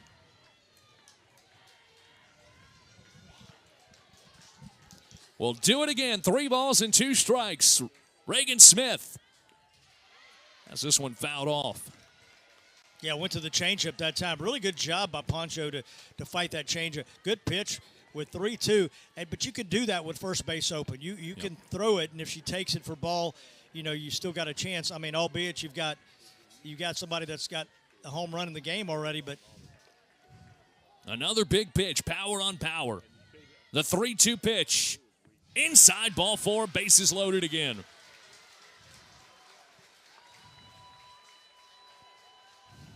Now it's Jada Munoz. Well, here's the interesting thing. Munoz can be very selective here. She doesn't have to come up hacking right off the bat. She's seen walks. She's seen 2 walks ahead of her this inning. She's seen her teammate ground out at 1-0. Jada Munoz coming into tonight, 3 for 11 here in the postseason. Came in batting .314. Takes a first pitch. Not a bad one from Reagan Smith. I guess just off the plates. Zone's been a little bit inconsistent here from our home plate umpire to start. I think that is pretty evident. Well, and again, Munoz has seen it pretty good. She's going to have to really like this one to go after it. 1-0. Drives that one out to left. Flores is going to play it off the wall. 1 run is in. 2 runs are in. They'll hold the runners at second and third. And Jada Munoz, her second big hit of the night, gives the Cowgirls the lead 5-4. Need a big hit? Call up Jada Munoz. Yeah, Smith got behind her both at bats, and Munoz was able to put good swings on it. Not quite as hard, but that one got off the wall and actually played in left field pretty well by the left fielder out there, Flores. Otherwise, could have got an extra runner in.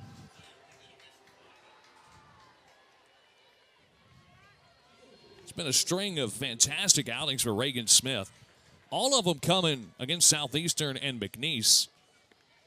First pitch is taken by Maddie Taylor. But you go back to the UIW game where she went 7 innings, gave up 7 hits and 5 runs. She's kind of on that trek tonight after 3 really good appearances in a row. McNeese now with a 5-4 lead. Taylor swings and misses, and it's 0-2. Yeah, she threw that one up in her eyes at 60 and kind of spun up there high. And Taylor got over aggressive and swung at that one. But you know they're seeing it pretty well. It seems like. Taylor's been aboard twice on a walk and a single. Reagan Smith trying to wiggle out of it with no more damage. The 0-2. Beauty on the outside portion. Not sure where that one missed, but it's 1-2. Well, everybody wearing red is seeing red at this point, and you know, and I'm not sure either that was I could have taken that one if I'm at plate. And I don't think she can take that. She can't afford to take that one again. Reagan Smith, ball and 2 strikes, comes home. Grounder, foul down the line. Pancho showing the athleticism a little bit there. Yeah, kind of change the speed. That's that curveball they throw inside. They take about 2 or 3 miles an hour off. She does, and she gets them to foul that one. If they keep it fair, a lot of times it's cued off the end of the bat.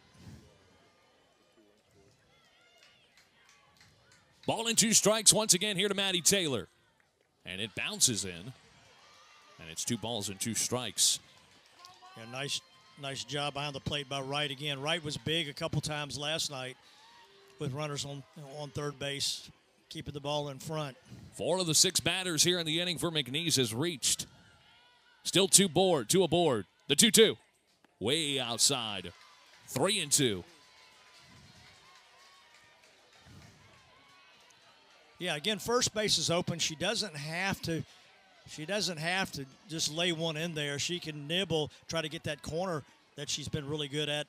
3 balls and 2 strikes. Reagan Smith comes home. Upstairs for ball 4. Didn't look like she wanted much to do with Maddie Taylor right there. Yeah, Taylor was triggered up pretty good. So now the bases are loaded once again, and you're being honest, I think you would probably rather go after Alexis Dibley than Maddie Taylor. You know, Dibley has been moved around in the lineup a little bit. When she was in the 9-hole, she came alive in the 9-hole. She was really a good hitter there. Not to say she's not now.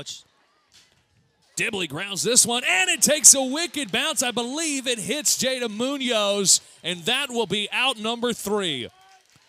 That is, wow. Not often you see that one. Munoz, not sure if she was looking at the ball or what, but Lamar, sometimes you just have to catch a break, and they were able to do so right there to get out number 3. Cowgirls lead it. They had 3 runs in the third, 2 runs in the fourth. It's a 1-run ball game, 5-4 as we go to the bottom of the inning.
One-run ball game, 5-4 as we go to the bottom half of the 4th inning. Lamar looking to get back into it again. It's been really 2 tremendous innings for the Cowgirls, and Cadence Williamson's coming in relief has done a pretty good job.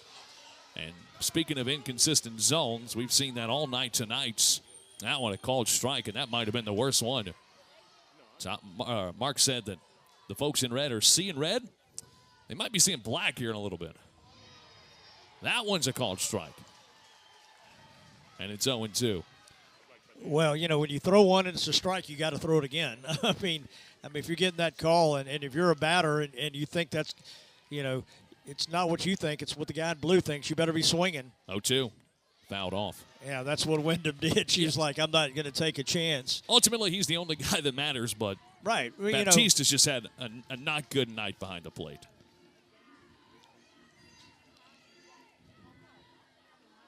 It is 8-9-1 here for Lamar in the fourth. That one nearly hits Wyndham. Cadence Williams just tallied up the first 1-2-3 inning of the ball game. She did so there in the third inning. And since, Cowgirls struck for 2 runs to take a 1-run, 5-4 lead. Yeah, Cardinals would really love to get a base runner on and see if they can pull some of that momentum back to them. They've kind of been a little bit shell-shocked. That one just misses. Looked like a pretty good pitch. Yeah, well, that's the location you want to attack if you're Williams. Wyndham 0 for 1 today with a pop-up to the first baseman. 2-2. Driven, this one out to left. Eister, or rather Nyjah Fontenot is there, and she'll make the play out in left for out number 1. Roxy Thompson now the 9th spot will be next to face off against Cadence Williams. Lamar looking for a little bit of something to get going after it felt like everything in the first 2 innings just went the way of the Cardinal. It has not the last 2. There's a pitch outside to start her off at 1-0.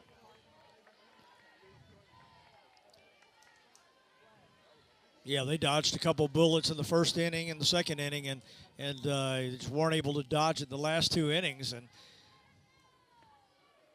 well, I think that's a lot of what this story is because, we talked about it early on, but this game could probably be, McNeese has had multiple opportunities that they weren't able to take advantage of or kind of hit into unfortunate plays. Well, that's the game. That's the game in a nutshell. I mean, you can look. Grounder over to Cassidy Chance. She's as sure-handed as they come over there at shortstop. She makes a nice play. Yeah, both teams at the end of a game can make cases for things. I mean, Brooklyn, if Brooklyn makes the play on the little grounder, she gets out of the inning with 1. That kind of thing. If she doesn't deflect the ground ball up the middle, then Maddie Weeks probably turns a double play, and we're talking about no runs.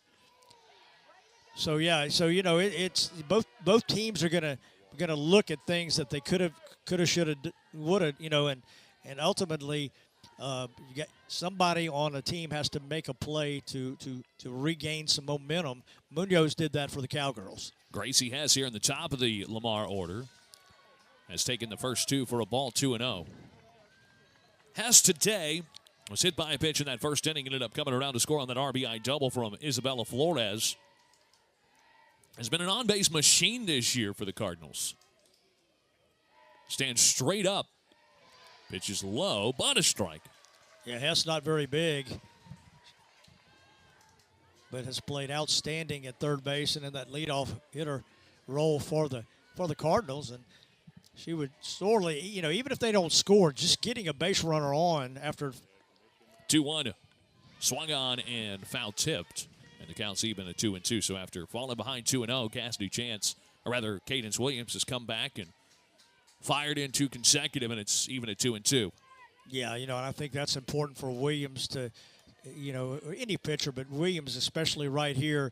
If Hess is on base after this at bat, she's got to hit her way on. The 2-2. Another tapper. Try to get the little drop ball to come up and in, and it just kind of stayed up, but had enough on it to confuse Hess a little bit, not let her drive one in the field of play. Turned into a pretty nice evening here in Lake Charles for some softball. 2 balls and 2 strikes. Williams comes home. Grounds it over to Chance once again.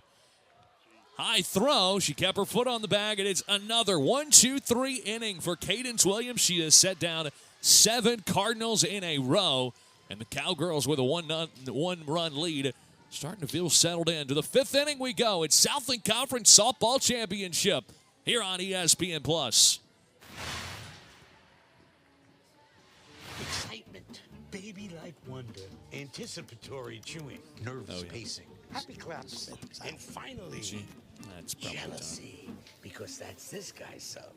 I should order one. Good idea. Get the Boardwalk Bundle, a number what a weird game. $10.99. Available Very for weird. limited time. Like you're absolutely.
Here in the Southland Conference Tournament, dating back to last weekend, to shut down and upset the number 1 seed and one of the better teams, mid-majors in the country in Southeastern. It was on the back of Reagan Smith, and look, she had it last night. She just did not have it tonight. She got shelled tonight. Now it's time for the right-hander out of Lafayette. It'll be Ava Prejean who is on and in the circle here for the Lamar Cardinals. She pumps in a first pitch strike on that inside portion to Miko Dominguez, and it's 0-1. Yeah, I like Domingo's taking a pitch. You know, first pitch from a new pitcher, you kind of want to see it and kind of gauge the velocity and see if she's going to do anything special. Drives that one.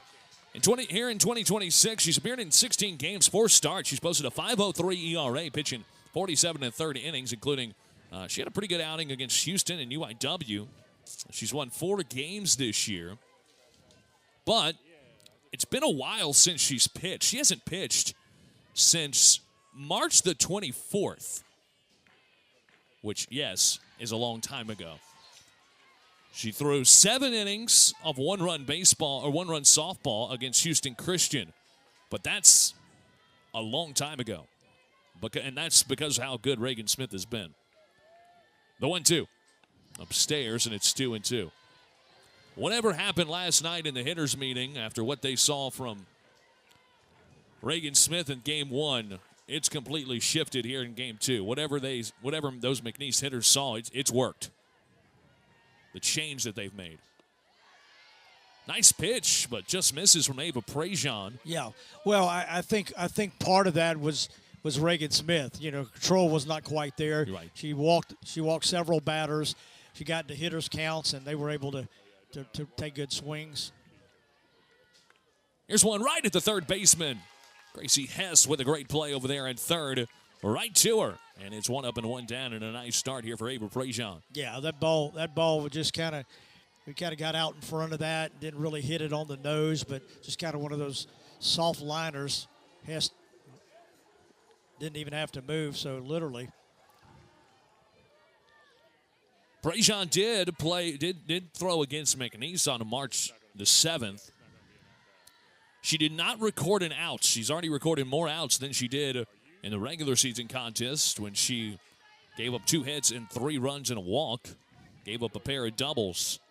Did not record an out in that ball game. She's already done so here in relief in the 5th inning. It's getting late here early for the Lamar Cardinals. They need a shutdown inning right here, especially with the top of the order for McNeese Lumen. Yeah, Cowgirls would really, for the season's sake, they'd like to see get Naja Fontenot going, for the season. for just because if she gets on base, top of the order's up, they've got a chance to pad this lead a little bit. But they really want to see her just get back to the form that she was showing earlier before the injury. Coach Langino takes a quick visit here with Nyjah.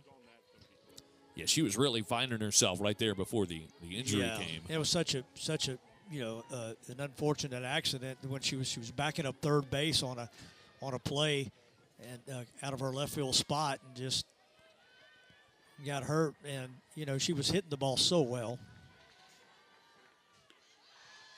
Called strike at the top of the zone. Nice pitch there from Ava Prejean.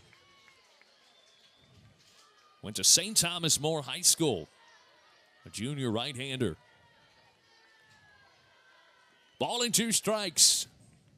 And a 1-run lead for McNeese. Upstairs, ball 2.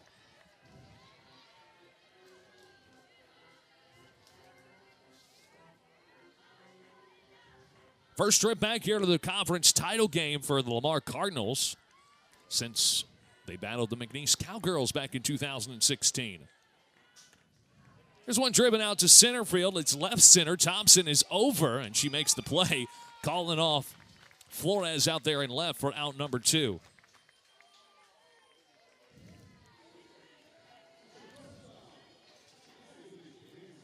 The Cardinals are going to need to make a little bit of a comeback effort after they got up early in this one 4-0. As we mentioned, Reagan Smith, just not the Reagan Smith of the last 2 weekends tonight. Especially not in the 3rd and the 4th inning. Top of the order now for the Cowgirls. It's Cassidy Chance who bats for the 4th time. She's been aboard 1 time. Did so there in the 4th inning. She bats in back-to-back innings for the 2nd time in this game.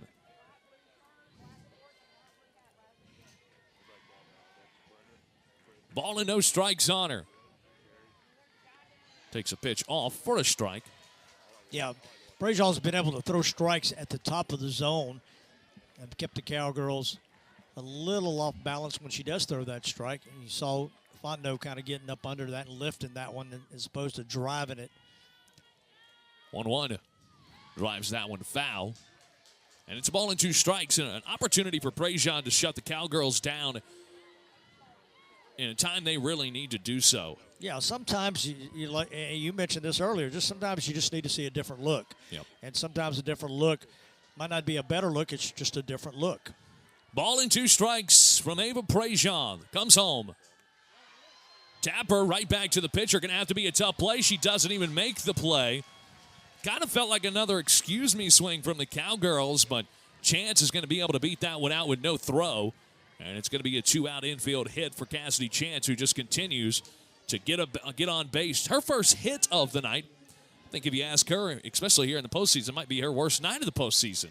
Well, yeah, it is, but nobody was expecting that. That's why it was so effective, and of course she wasn't really expecting it either. But Maddie Weeks now.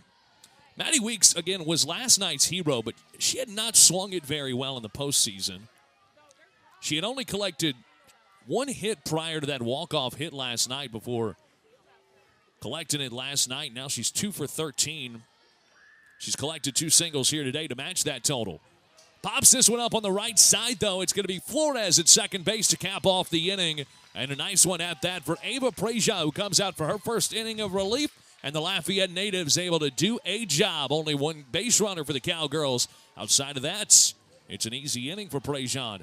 Bottom of the 5th inning. Cardinals chasing a run on ESPN+.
Still has Maddie Taylor, who pitched last night and was fantastic. She's still on the bench. It is 2, 3, and 4, a critical inning here for the Cowgirls, and also, I guess, for the Cardinals, who are chasing a run right now. First pitch pumped in for a strike. It's Isabella, Ariel, and Kayla here in the inning. Searching for one run after a 4-0 early Cardinal lead.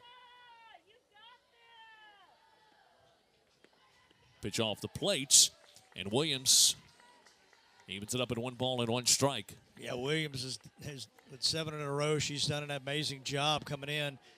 You know, and the thing is, you know, you just come in pumping strikes and let your defense work for you. Swung on and missed. That might have been a ball on the inside portion. Yeah, we've seen players load up and go after that inside pitch several times in the 2 nights we've been here, last night and tonight. And you know, I'm not sure if they're reading that ball coming back over the middle of the plate and they just go out and get it. Ball and 2 strikes. Cadence Williams to the 2 spot and Isabella Flores. And it misses. Yeah, changed it up, 53 miles an hour, tried to drop that thing and get her on her front foot, but Flores wasn't biting. 2 balls and 2 strikes. Williams rocks and fires. Grounds it over to third. It's off of Munoz, and it'll be a leadoff base runner here for the Cardinals, just what the doctor ordered. Hard hit ball right at Munoz. Took kind of a tricky hop and pounded her right in the chest. Yeah, it's one of those that bounces deep. It bounces almost even with the base. And at the base, it just, you know, a lot of times when you're playing third, you get that one big hop up in front of you. It's a leadoff base runner. Cardinals need to capitalize right here. It's Ariel Flores. She's been aboard both times today. First pitch attacks foul. Yeah, I'm really surprised the Cardinals aren't trying to play small ball here. With one swing here, I wouldn't be surprised to see the Cardinals go ahead and try to lay one down. You know, you're playing for a tie at this point. 0-1. One play Stout fouls it off of herself. Yeah, that was awful close to being out of the box because that ball was out in front of the plate. And, you know, I'd have been curious to see that again, but no harm, no foul. They gave her one swing, and then they put the sack bunt, but she kind of ran out of the box without just sitting there on it. So Cowgirls have a chance to get out of this. They've been really good at turning double plays so far in the postseason. 0-2. Williams comes home. Drives this one out to right. This is well hit. Cloud is back, though, and makes the play out there in right. Cloud camped under that one. Looked pretty well struck, but Cloud just a couple of steps back in front of the warning track to make the play for out number 1. Yeah, it's really hard to hit one to right field with power when you know your first pitch foul ball was pulled down the third baseline.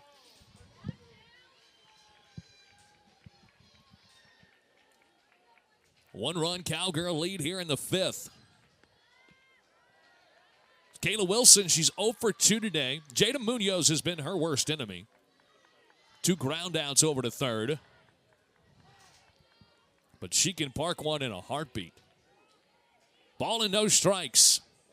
Runner down at first in a 1-run game. Inside for ball 2. I think the big question in the back of everybody's mind, whether in the stands, in the booth, or at home, James Langino still has Maddie Taylor sitting on the bench as a weapon to use. The 2-0. Outside ball 3. Yeah, that one she got away from her right there. She really wanted to be ahead, and then going into this with this batter, especially Wilson with the power to turn this game on its head. 3 balls and no strikes, a hitter's count. Down low for ball 4. 2 of the first 3 have reached here in the Lamar 5th. And a 1-run game, it's first and second, a single and a hit. James Langino is out of the dugout, and as I just said, everybody had it in the back of their head. When would Langino make the call to the bullpen? It was a pretty solid outing out of Cadence Williams, who came in relief and really settled things down after Brooklyn Taylor just flat out did not have it to start tonight. Yeah. And this will likely, we don't know who's coming out yet, but I can only, if you've got a bunch of chips, you'd probably push them all in the middle for Maddie Taylor. Yeah, you just won. Yeah, you just won it all. You know, and the thing is, I'd like to win it all. You're right. You know, Williams did an outstanding job, and look, she could have easily been out of this inning too. That was an odd bounce to Munoz, who's usually sure-handed at third base. That would have been an out there, and then of course you walk, and the walk's probably what got her out of the game, not the fact that she gave up a ground ball, which was called a single. So it'll be Maddie Taylor, the sophomore out of Sterlington, Louisiana, Sterlington High School, the 5'9" pitcher. And it's really been a tale of two seasons for Maddie Taylor. Last night, that was the best she's looked all year. She was fantastic against this Lamar offense last night. But she's been really good here in the second half of the season. When you look at it, the sophomore, and again, some of this is the non-conference slate that McNeese faced. It was 58 innings pitched through the first 2 months of the year, where she gave up 74 hits, nearly 40 runs, 20 walks, 33 strikeouts. The big number that sticks out is 19 home runs. Yeah. She was giving up nearly 3 homers per game, three homers per 7 innings, with a 4.71 ERA. Since the month turned to April, about a month and some change, it's a 3.95 ERA. That count is down to 0.71 homers per 7. That's been the biggest difference for Maddie Taylor, is keeping the ball in the ball yard. Well, she's made the hitters hit the pitch that she wants them to hit. That's what she did last night, all night. Her drop ball was fantastic. Her changeup was fantastic. She was able to control it with only 2 walks the entire night. She did give up 1 hit to Wessling here.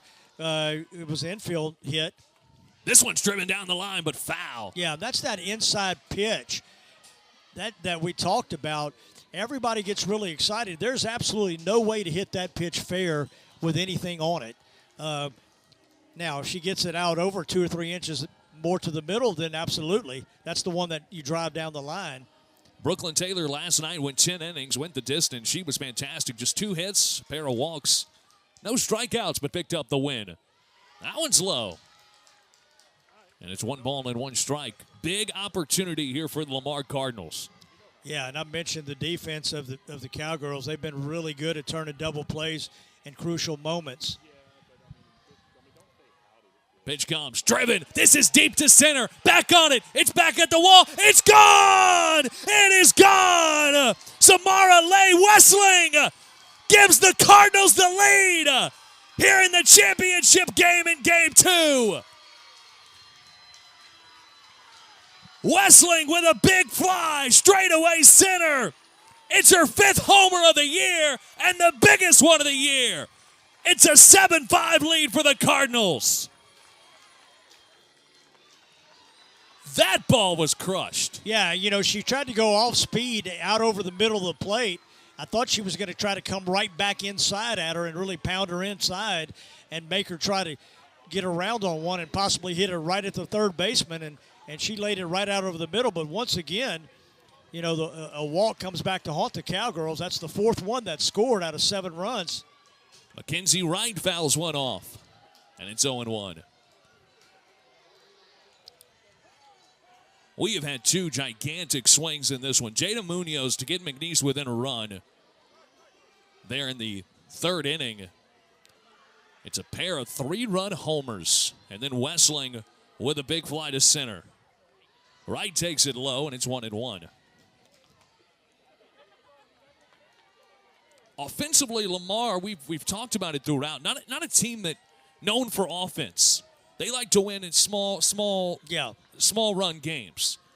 They're showing that they can compete here tonight. Here's another ball driven out to center. Dibley, this time shy of the wall, will make the catch for out number 2. That one was another ball that was given a ride. And look at the wind a little bit starting to pick up out here to left. Yeah, you're right. It has shifted. It's not coming in near so much anymore, but yeah.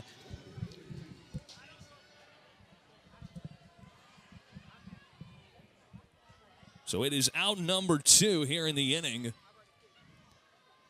And it will be Riley Whitley Takes a strike. She did go around, and it's 0-1. Whitley today is 1 for 2.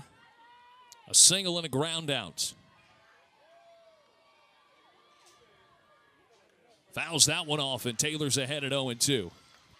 So it's been 2 swings so far and 2 big swings for Lamar. One of them resulted in a 3-run homer. One resulted in a loud out to the wall. Yeah. Well, you look at the different swings and how things just changed a little bit. Munoz just missed a grand slam her second time. Got 2 RBIs, but very close to getting 4 on that one. And the walk that Williams gave up after the infield single shouldn't have been that big a deal. But she gets up the walk right after the infield single and puts a runner at second base. Grounded over to first, and it gets into right field. Pancho not able to make the play on it out there at first. Cloud has to come in and get it into the infield. Third hit of the inning here for the Cardinals, and my goodness, when they have needed it, they have come through with the sticks in a big way here in the 5th. Yeah, they're definitely a momentum type of a team. They get on highs. They get on highs now. And look, we've seen the ebbs and flows of that just in this game. They had everything in the early going. Yeah. McNeese able to get the 3-run homer to take it back a little bit. Felt like they were kind of in cruise control. That 1-run lead felt a little bit bigger than just a 1-run lead. Yeah. And now you've seen Lamar take it all right back. Well, and I think that the 3 outs that Prejean came in and got huge was big for them to switch the momentum, especially after the Cowgirls had scored in 2 consecutive innings off of their ace. Cicely Wyndham, the shortstop, the surefire shortstop, takes a strike. 0-1. It was 3 runs in the first inning for Lamar, a run in the second for the Cardinals, 3 runs in the third for McNeese, 2 runs in the fourth, and now a 3 spot here in the 5th inning for Lamar, and they still have a girl aboard. She commits on that one, and she's in the hole at 1-2. Yeah, 0-2. And here's the, Cowgirl pitchers or any pitchers for that matter.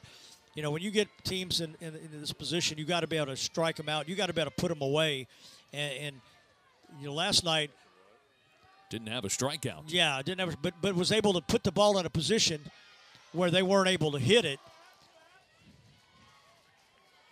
That one was just off the plate. Looked like a pretty good pitch, but an even better take from Cicely Wyndham. 0 for 2 today is Cicely.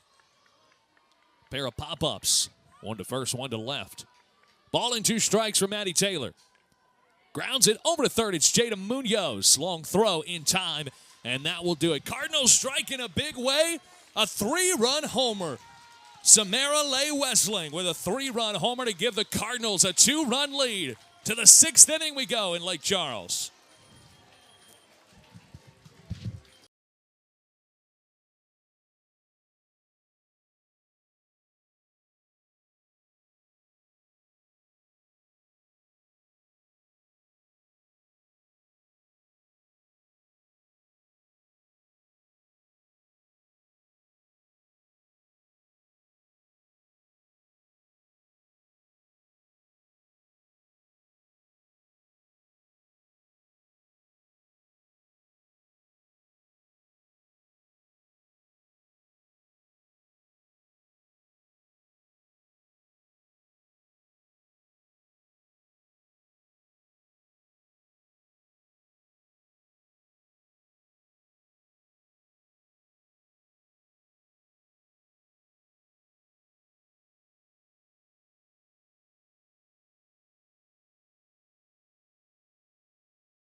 Southland Conference Championship Series here on the Softball Diamond in Lake Charles at McNeese. Chaz Tavares, Mark Young along with you. Glad to have you for the Southland Title Series. It's a 2-run Lamar lead. They've come all the way back after leading it 4-0. Then they trailed by a run. Now they lead it by 2 off of the big fly from Wessling. Yeah, it's important for the Cowgirls to get something in this inning here, at least get some base runners, put some pressure. I mean, the pressure mounts. You know, as we inch closer to the 7th inning of this do-or-die game for Lamar, the pressure will mount on both teams as we get closer to the end, depending on who's got the lead and who's behind. It's important for the Cowgirls right here to get something going. Ball's driven out to right, a pop-up, shallow right. It's Whitley out there in right to make the play, and there's one away. And the Cowgirl 6th inning. Yeah, Cowgirls kind of falling off of those pitches and just kind of lagging that bat behind, and the bat head is way under the hands, and it's just they're catching the bottom half of that ball. Nothing's being driven at this point. Hasn't been. Munoz has driven the ball really well. Corinne Poncho now, she hit a really big ball but foul. Her second time up. She hit the double in the first inning. Since then has been hit by a pitch and walked. Yeah, Cloud and Poncho just both missed big bombs. This time it's against Ava Prejean, who's coming off a really nice inning. There's a strike. There's that inside pitch, and it's 1-1. Yeah, that's where you want to try to keep people like Poncho. You want to kind of get them inside. Cardinal fans who were seeing red early on, they are chipper now. Ball on a strike. Poncho thought about going around on it. She did, says our first base umpire. David Woolley says she went around, and it's 1 ball and 2 strikes. 50-50 call there. Yeah, she just thought about it, and it was just up and out of the zone, and she just couldn't hold back. Ball and 2 strikes. Prejean rocks and fires. Driven into left base hit. Gets onto the glove of the left fielder, Flores. Poncho around first into second. It's a 1-out double for Corinne Poncho. Yeah, that one just got up and just hung up there for Poncho, who just said, I'm not going to make a mistake and check swing again. This is going to be a full swing. Jada Munoz, she has been the one that has been able to come through in a big spot time and time again today. Yeah, it's important for her to breathe a little bit and not, just kind of take her time and not make sure she's not overly anxious and just waits for the pitch to come to her. 2 for 3 today with the 2 massive swings for the Cowgirls. Pops the first pitch up and out of play. It's 0-1. Yeah, that's she's seeing the ball really well. She saw that one and went after it. Probably got out in front just a little bit. 0-1 here on Munoz, who's tallied for 5 RBIs today. She's got all 5 runs for McNeese. There's a strike. Oh, no, it wasn't. Looked like a pretty good pitch for Prejean. Yeah, tried to attack that outside corner and keep it down low. Just missed. 1 ball and 1 strike. Runner at second. Prejean comes home. Fouled off. That one cued off the end of the bat and foul. Yeah, try to go inside at her again. That's that inside pitch that batters have just continuously pounded foul. But like you mentioned before, they're on top of the plate for the most part. So any balls that come right at the batter's box inside line are close enough to have to go after. Ava Prejean with a 1-2 pitch. Upstairs for ball 2. Tries to get her to go upstairs. Climb the ladder. And it's 2-2.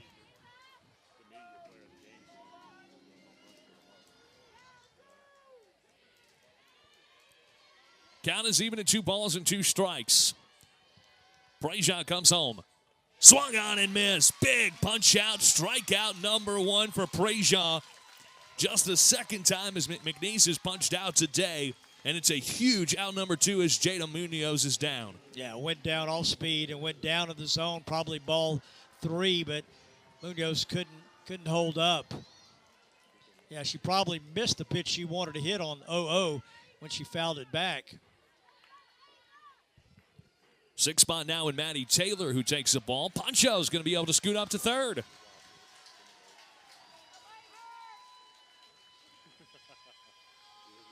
Taylor has been aboard all 3 times today, a pair of walks and a single. This is the first time that she has seen Ava Prejean today. Taylor on the year, 303 with 9 homers. 1-0. Upstairs, 2-0.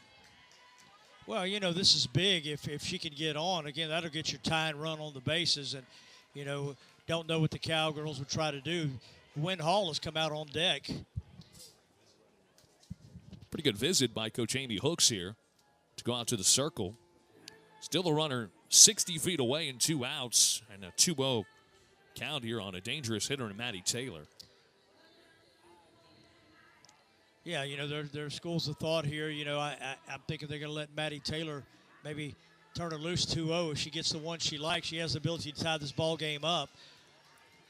You got to trust her to not swing at a bad pitch. If she gets on base, now you got the tie and run on base.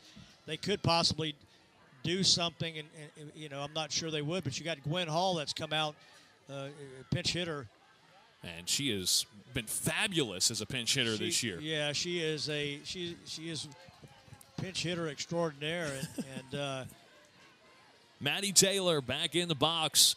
2 balls and no strikes. Ava Prejean, the second Cardinal pitcher of the day. Outside, 3-0. Last time they didn't want any piece of Maddie Taylor. They went ahead on that 3-2 pitch and just let it go outside. They didn't want to face her. Yeah. They wanted to go after Dibley. See what they do with her here on a 3-0. Outside for ball 4. So they don't go after her, and they want to go after Gwen Hall. Well, so so you'll get Gwen Hall, who's been fabulous. You know, she has hit the ball. She's got a beautiful swing from the left side. We'll see what the Cowgirls decide to do in this first and third situation. Dibley had that single in the 4th inning, but outside of that, it was reach on a fielder's choice and then the strikeout. Yeah, she hit the ball hard up the middle, towards the middle, and got on Munoz's foot, and then it is Gwen Hall on the year. This is her 32nd at bat. She's picked up 9 hits and 9 critical hits for this Cowgirl team. A lot of them coming in critical spots. So runners at the corners and 2 outs here for Gwen. First pitch to her. Outside for a strike. On the outside, Black.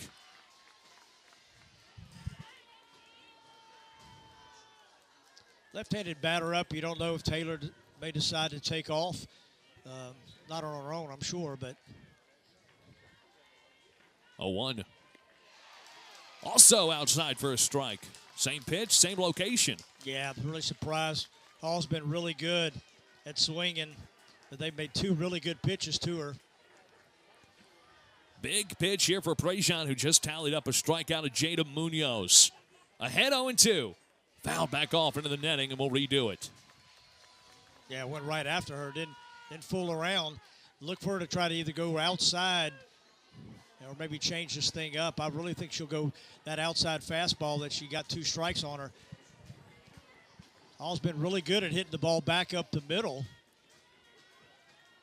Runners on the corners in a 2-run ball game. Here's the 0-2. Outside just where they wanted it, but our home plate umpire says not this time. Well, they set up way out. She hit her target, but the target was outside. Gwen Hall off the bench, trying to come through. The 1-2. Again outside, trying to get her to chase. Great job by Wright to keep that one in front of her. Yeah, but that does allow. Now you don't have to throw a strike here unless you want to put the go-ahead run on first base, but I think they're going to attack her pretty hard. So now it's 2nd and 3rd. But Deuce is wild here to Gwen Hall. Yeah, battled all the way back from 0-2. Miko Dominguez on deck. 2 balls, 2 strikes. Pitch comes. fouled off once again. Great at-bats here between Hall and Prejean. Yeah, and we'll see who gives in first. If I'm Prejean, I'm just pounding that same pitch over and over again. I mean, if she singles, we may still have a shot at home to cut that runner down, but I'm not giving in. Prejean's 2-2. Swung on and missed. What a punch out for Ava Prejean. Back-to-back punch outs to get out of the inning. And two big ones at that. Both Munoz and Gwen Hall go down on strikes, and she leaves a pair of Cowgirls aboard. Bottom of the sixth we go. 7-5 Cardinals. Credit Union One offers everything you need to get the most out of your accounts every day. With digital banking, you can pay bills online, set up personalized budgeting tools, easily transfer money between accounts, and more. Plus, you can get paid up to 2 days sooner when you set up direct deposit. Get started at cu1.com. At Jersey Mike's, they slice your order fresh right in front of you. And let me tell you, watching that can send a rush of emotions through a person. Excitement, baby-like wonder, anticipatory chewing, nervous pacing, happy claps, and finally, jealousy, because that's this guy's sub. I should order one. Good idea. Get the Boardwalk Bundle, a number 2 sub, chips and a drink for $10.99. Available for a limited time. It's a Jersey Mike's thing, a sub above. Credit Union One Free Checking has everything you need to bank on the go. Make deposits and more with our highly rated mobile app. And get your direct deposit up to 2 days sooner with CU1 Early Pay. Open your account in minutes at creditunion1.org.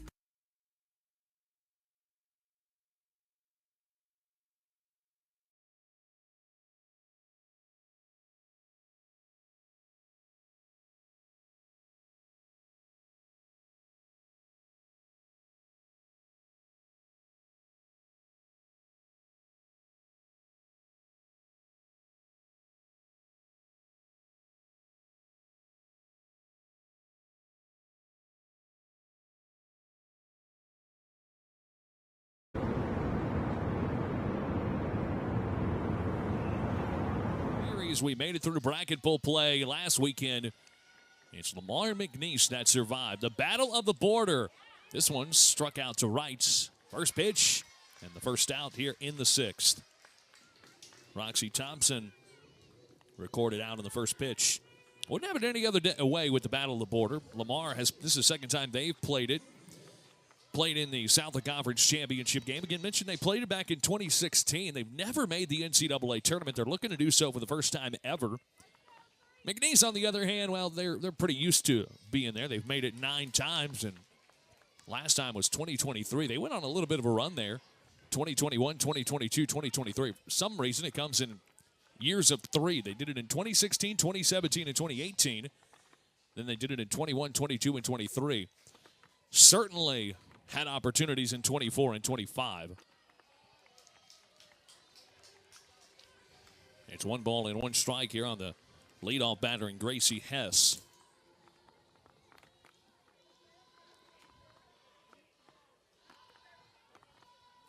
It is Maddie Taylor into the ball game for McNeese as this one flew out to right and foul.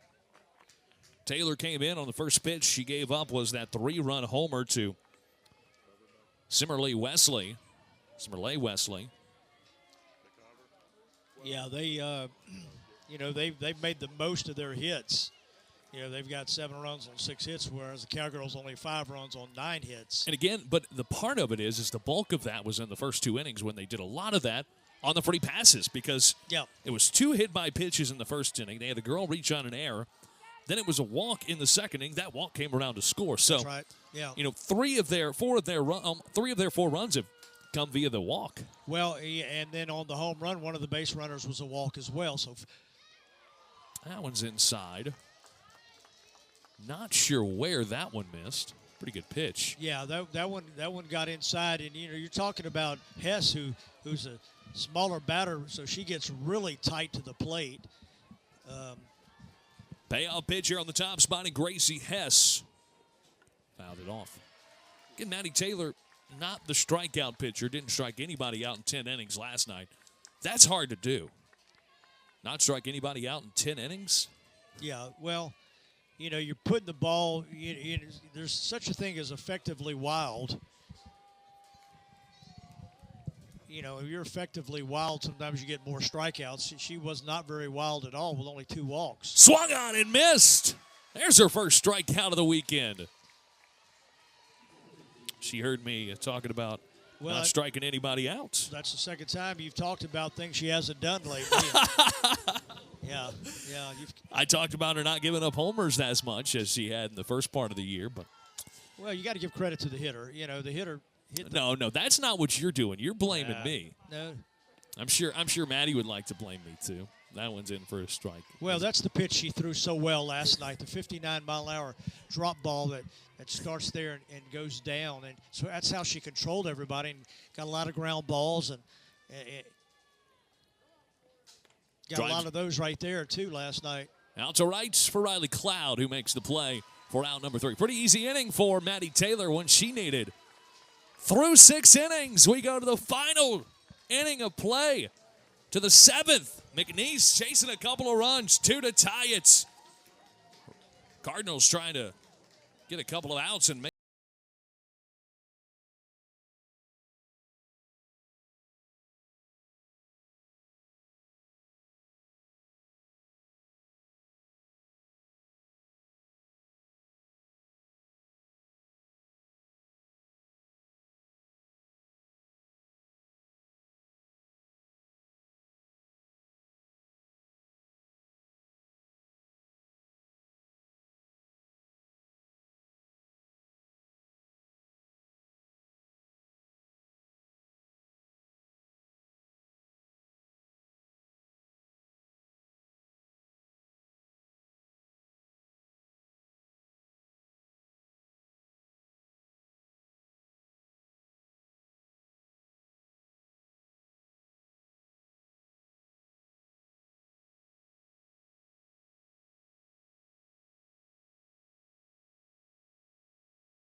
McNeese took game 1 in extra innings, 1-0.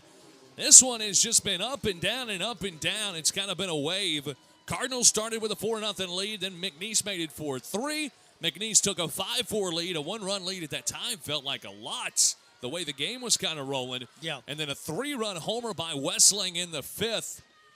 And it's a 2-run Cardinal lead as we play here in the 7th inning. McNeese ended up 8-9 in top of the order. Cardinals looking for 3 outs to find a way to punch the ticket to force a game 3. Well, Prejol's got to throw a lot of strikes this inning, and Cowgirls got to see a lot of pitches. It starts with Miko Dominguez, who's done that. It's now 2-0 on her. Yeah, that's going to be the key because, as we talked about, as we're inching closer to the end, the pressure is going to be, and there's more pressure if there's somebody on base than if there's nobody on base. There's more pressure. This is it right here. 2-0 is down low, and it's 3-0 now. Yeah, this is where the pressure comes. Yeah, and there's just that thought that 3 balls and no strikes. Big pitch here. Pitch comes in there for the strike. 3-1. Yeah, I'd say if I'm Dominguez, you're going to have to prove that you can do that again before I take a rip at one. I'm not going to bail you out when you've thrown more balls and strikes. 3-1. Down low for ball 4. It's a leadoff base runner for the Cowgirls in the top of the 7th inning. Yeah, and now the Cowgirls not scratching anything the last inning. That makes this a 2-run game. That's the difference between trying to get this runner over to second and playing for that run and not.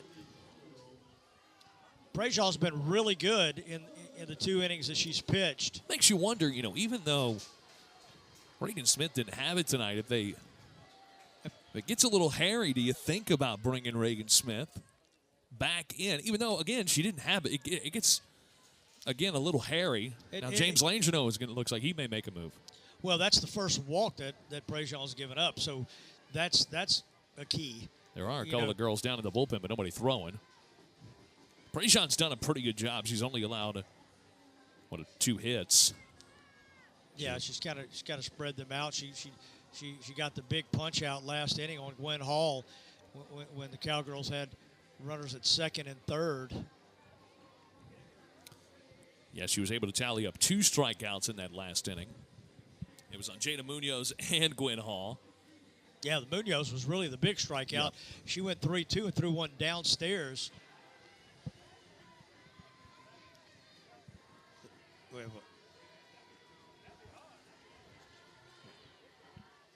Dominguez, I think, still at first. She runs really well. We have a pitch hitter. This is like Daigle. Milena Daigle.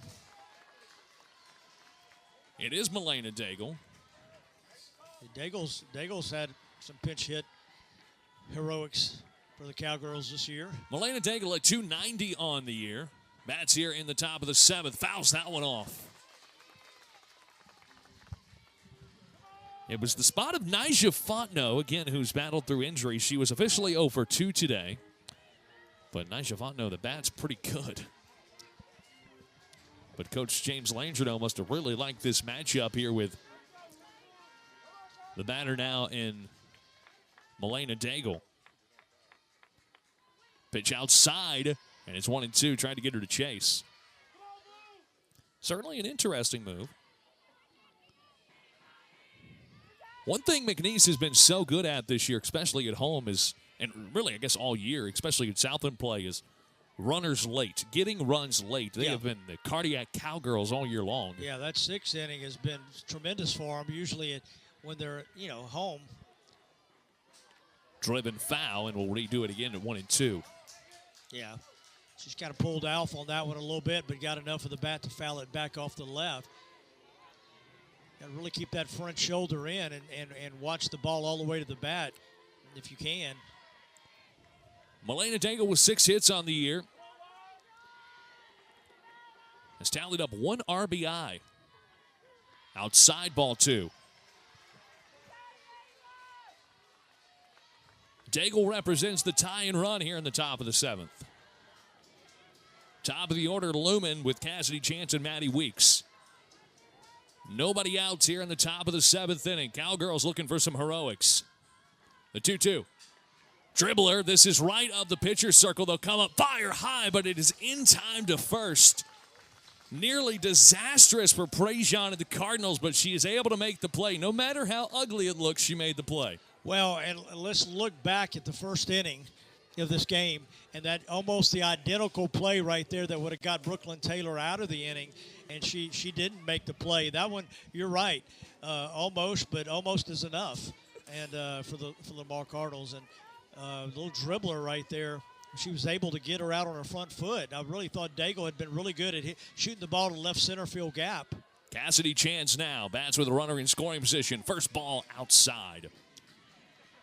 Chance today, again, who's been so good in the postseason. Mentioning coming into this one, she was 10 for 14 here in the Southland Conference Tournament. Picked up a hit today. She was 3 for 5 yesterday.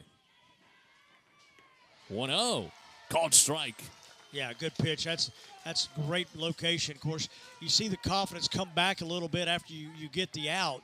If Daigle could have somehow got her way on, then you might have seen a little different scenario. Count is even at 1-1 here on the top spot. Outside ball 2. Last night's hero, Maddie Weeks, stands on deck. She's had a pretty good night, 2 for 4. Top part of this McNeese order with a runner in scoring position, needing 2 runs to keep it going to the bottom of the 7th. Check swing, but a called strike anyway on the outside portion from our home plate umpire, and the count is even at 2-2. Yeah, a little late start that time by Chance. Prejean, when she's needed it, she's found the strikeout. She did that in the 6th inning with the strikeout of Munoz and Gwen Hall to end the inning. Would be a big one here. The 2-2. Driven, this one may drop in center. It will. It gets beyond Thompson. They'll roll around Dominguez. She'll come in to score. Cowgirls within a run. Cassidy Chance keeps it alive here in game 2. Well, that's the gap that I keep preaching. Lefties hitting against these hitters. They're trying to dive it outside. You find the one and get that bat head on it and just drive it into the gap. So that's a great job of hitting with 2 strikes by your best hitter down the stretch. Lamar going to go have a quick meeting in the circle with the infielders. Cassidy Chance, again, she's been the best hitter in the postseason for the Cowgirls. Great piece of 2-strike hitting. Able to turn that one in and get it into that left center gap, and it gets beyond Thompson out there in center, which allowed Dominguez to come around third to score. First to home, nearly identical to last night. Yeah, but Thompson with a good job of getting down to that gap and getting it off the wall and holding Chance to a double there. I mean, that could easily kind of ricocheted off the wall and got Chance to third base. And, you know, that's the big first out of Daigle that Prejean was able to get was big, because that would have, you know, put the potential go-ahead run on. Now the Cowgirls have already left 11 runners on base in this game. The Cowgirls have left 11. If they somehow can't come back, that's what they're going to look at. Maddie Weeks, last night's hero, flies this one out to center, pops it up. Easy play for Thompson for out number 2. Not a great AB right there. Huge out number 2 for Prejean. Another fly ball out. Another pop fly for these McNeese hitters. And now it's up to Riley Cloud. She's been able to come through time and time again for McNeese. Yeah, Cloud's got good power. She hits the ball well, and she runs really well, so anything on the ground she could potentially beat out. Prejean trying to be the hero and save this game here. Cloud takes a strike, 0-1. Yeah, I'm okay with that take by Cloud. You know, you got to see what can happen here. If you don't want to bail her out on 2 straight pitches. Cloud has been aboard once on a walk. She came around to score. Riley takes a pitch off the plate to even it up at 1-1. Yeah, she went right, was set up on the outside corner, and it ran right outside a little bit. So good take by Cloud. Count is even at 1-1. Prejean has been spectacular. The 1-1. Right back at her. This could do it. It does. Cardinals force game 3. What a win for Lamar. Ava Prejean saves the day. Reagan Smith didn't have it to start. And Ava Prejean comes in and slams the door on McNeese. And the Cardinals will force game 3 and will do it again tomorrow night. Yeah, outstanding job by Prejean. You can't say enough. You know, she comes in, gives up 1, but down the stretch, she's had several runners on base. And she has had several runners on. She had to pitch with the go-ahead, the tying run on base, the tying run on, you know, and going into the number 2 and number 3 hitters in the Cowgirls lineup, and got both of them. Just spectacular from Ava Prejean. Tell you what, the big swing of Samara Leigh Wessling to come through. Yeah. Well, you know. Looks like we're about to get ready to go down to the third member of our crew, Kennedy Daniels. She'll have our coach and player interview coming up here in just a little bit. But back to that swing from Wessling, just tremendous. Come in on Maddie Taylor, who had shoved the night before and came in, and one of the first pitches she saw, she sent it out straight away center. Yeah, you know, and you can't. You can look at a lot of things during the course of a game, but and we'll talk a little bit about those at the end. But all credit to Lamar. Let's send it down to the third member of our broadcast crew down there with Coach Amy Hooks. Here's Kennedy Daniel. With Lamar Cardinals, how's it feel to force game 3 against the Cowgirls? Hey, this is the Southland, man. This is awesome. That's a great opponent. I'm glad we brought the fight today. Just proud of Team 14. And, you know, this is what championship ball is about. So winner take all tomorrow, and I'm glad that we get to play in it. All right, Coach. This is the second time out of, I think, 30 matchups that Lamar has beaten the Cowgirls. How's that feel for you and your team? Yeah, James has a great squad, and the Cowgirls have a long tradition of winning. So we just got to play Cardinal softball, stick to what we do best, and come out here and just keep fighting and keep believing that we can do it. What's the mission or the focus going into the next game? Just focusing on the little things, special focus, special commitment, and a special effort. And if we're that and we're just a little extra special tomorrow, good things are going to happen. All right, thank you, Coach. All right, I'm here with Isabella Flores with the Cowgirls. So you had an electric inning. How's it feel to force game 3? It's amazing. We've just been working really hard, and we know that all we need to do is be special, be more special every day, and we will see another day. So it's really great. So with tomorrow's game, you have the chance to take your team to the NCAA regionals for the first time. How are you preparing for that? The same as every other game, really.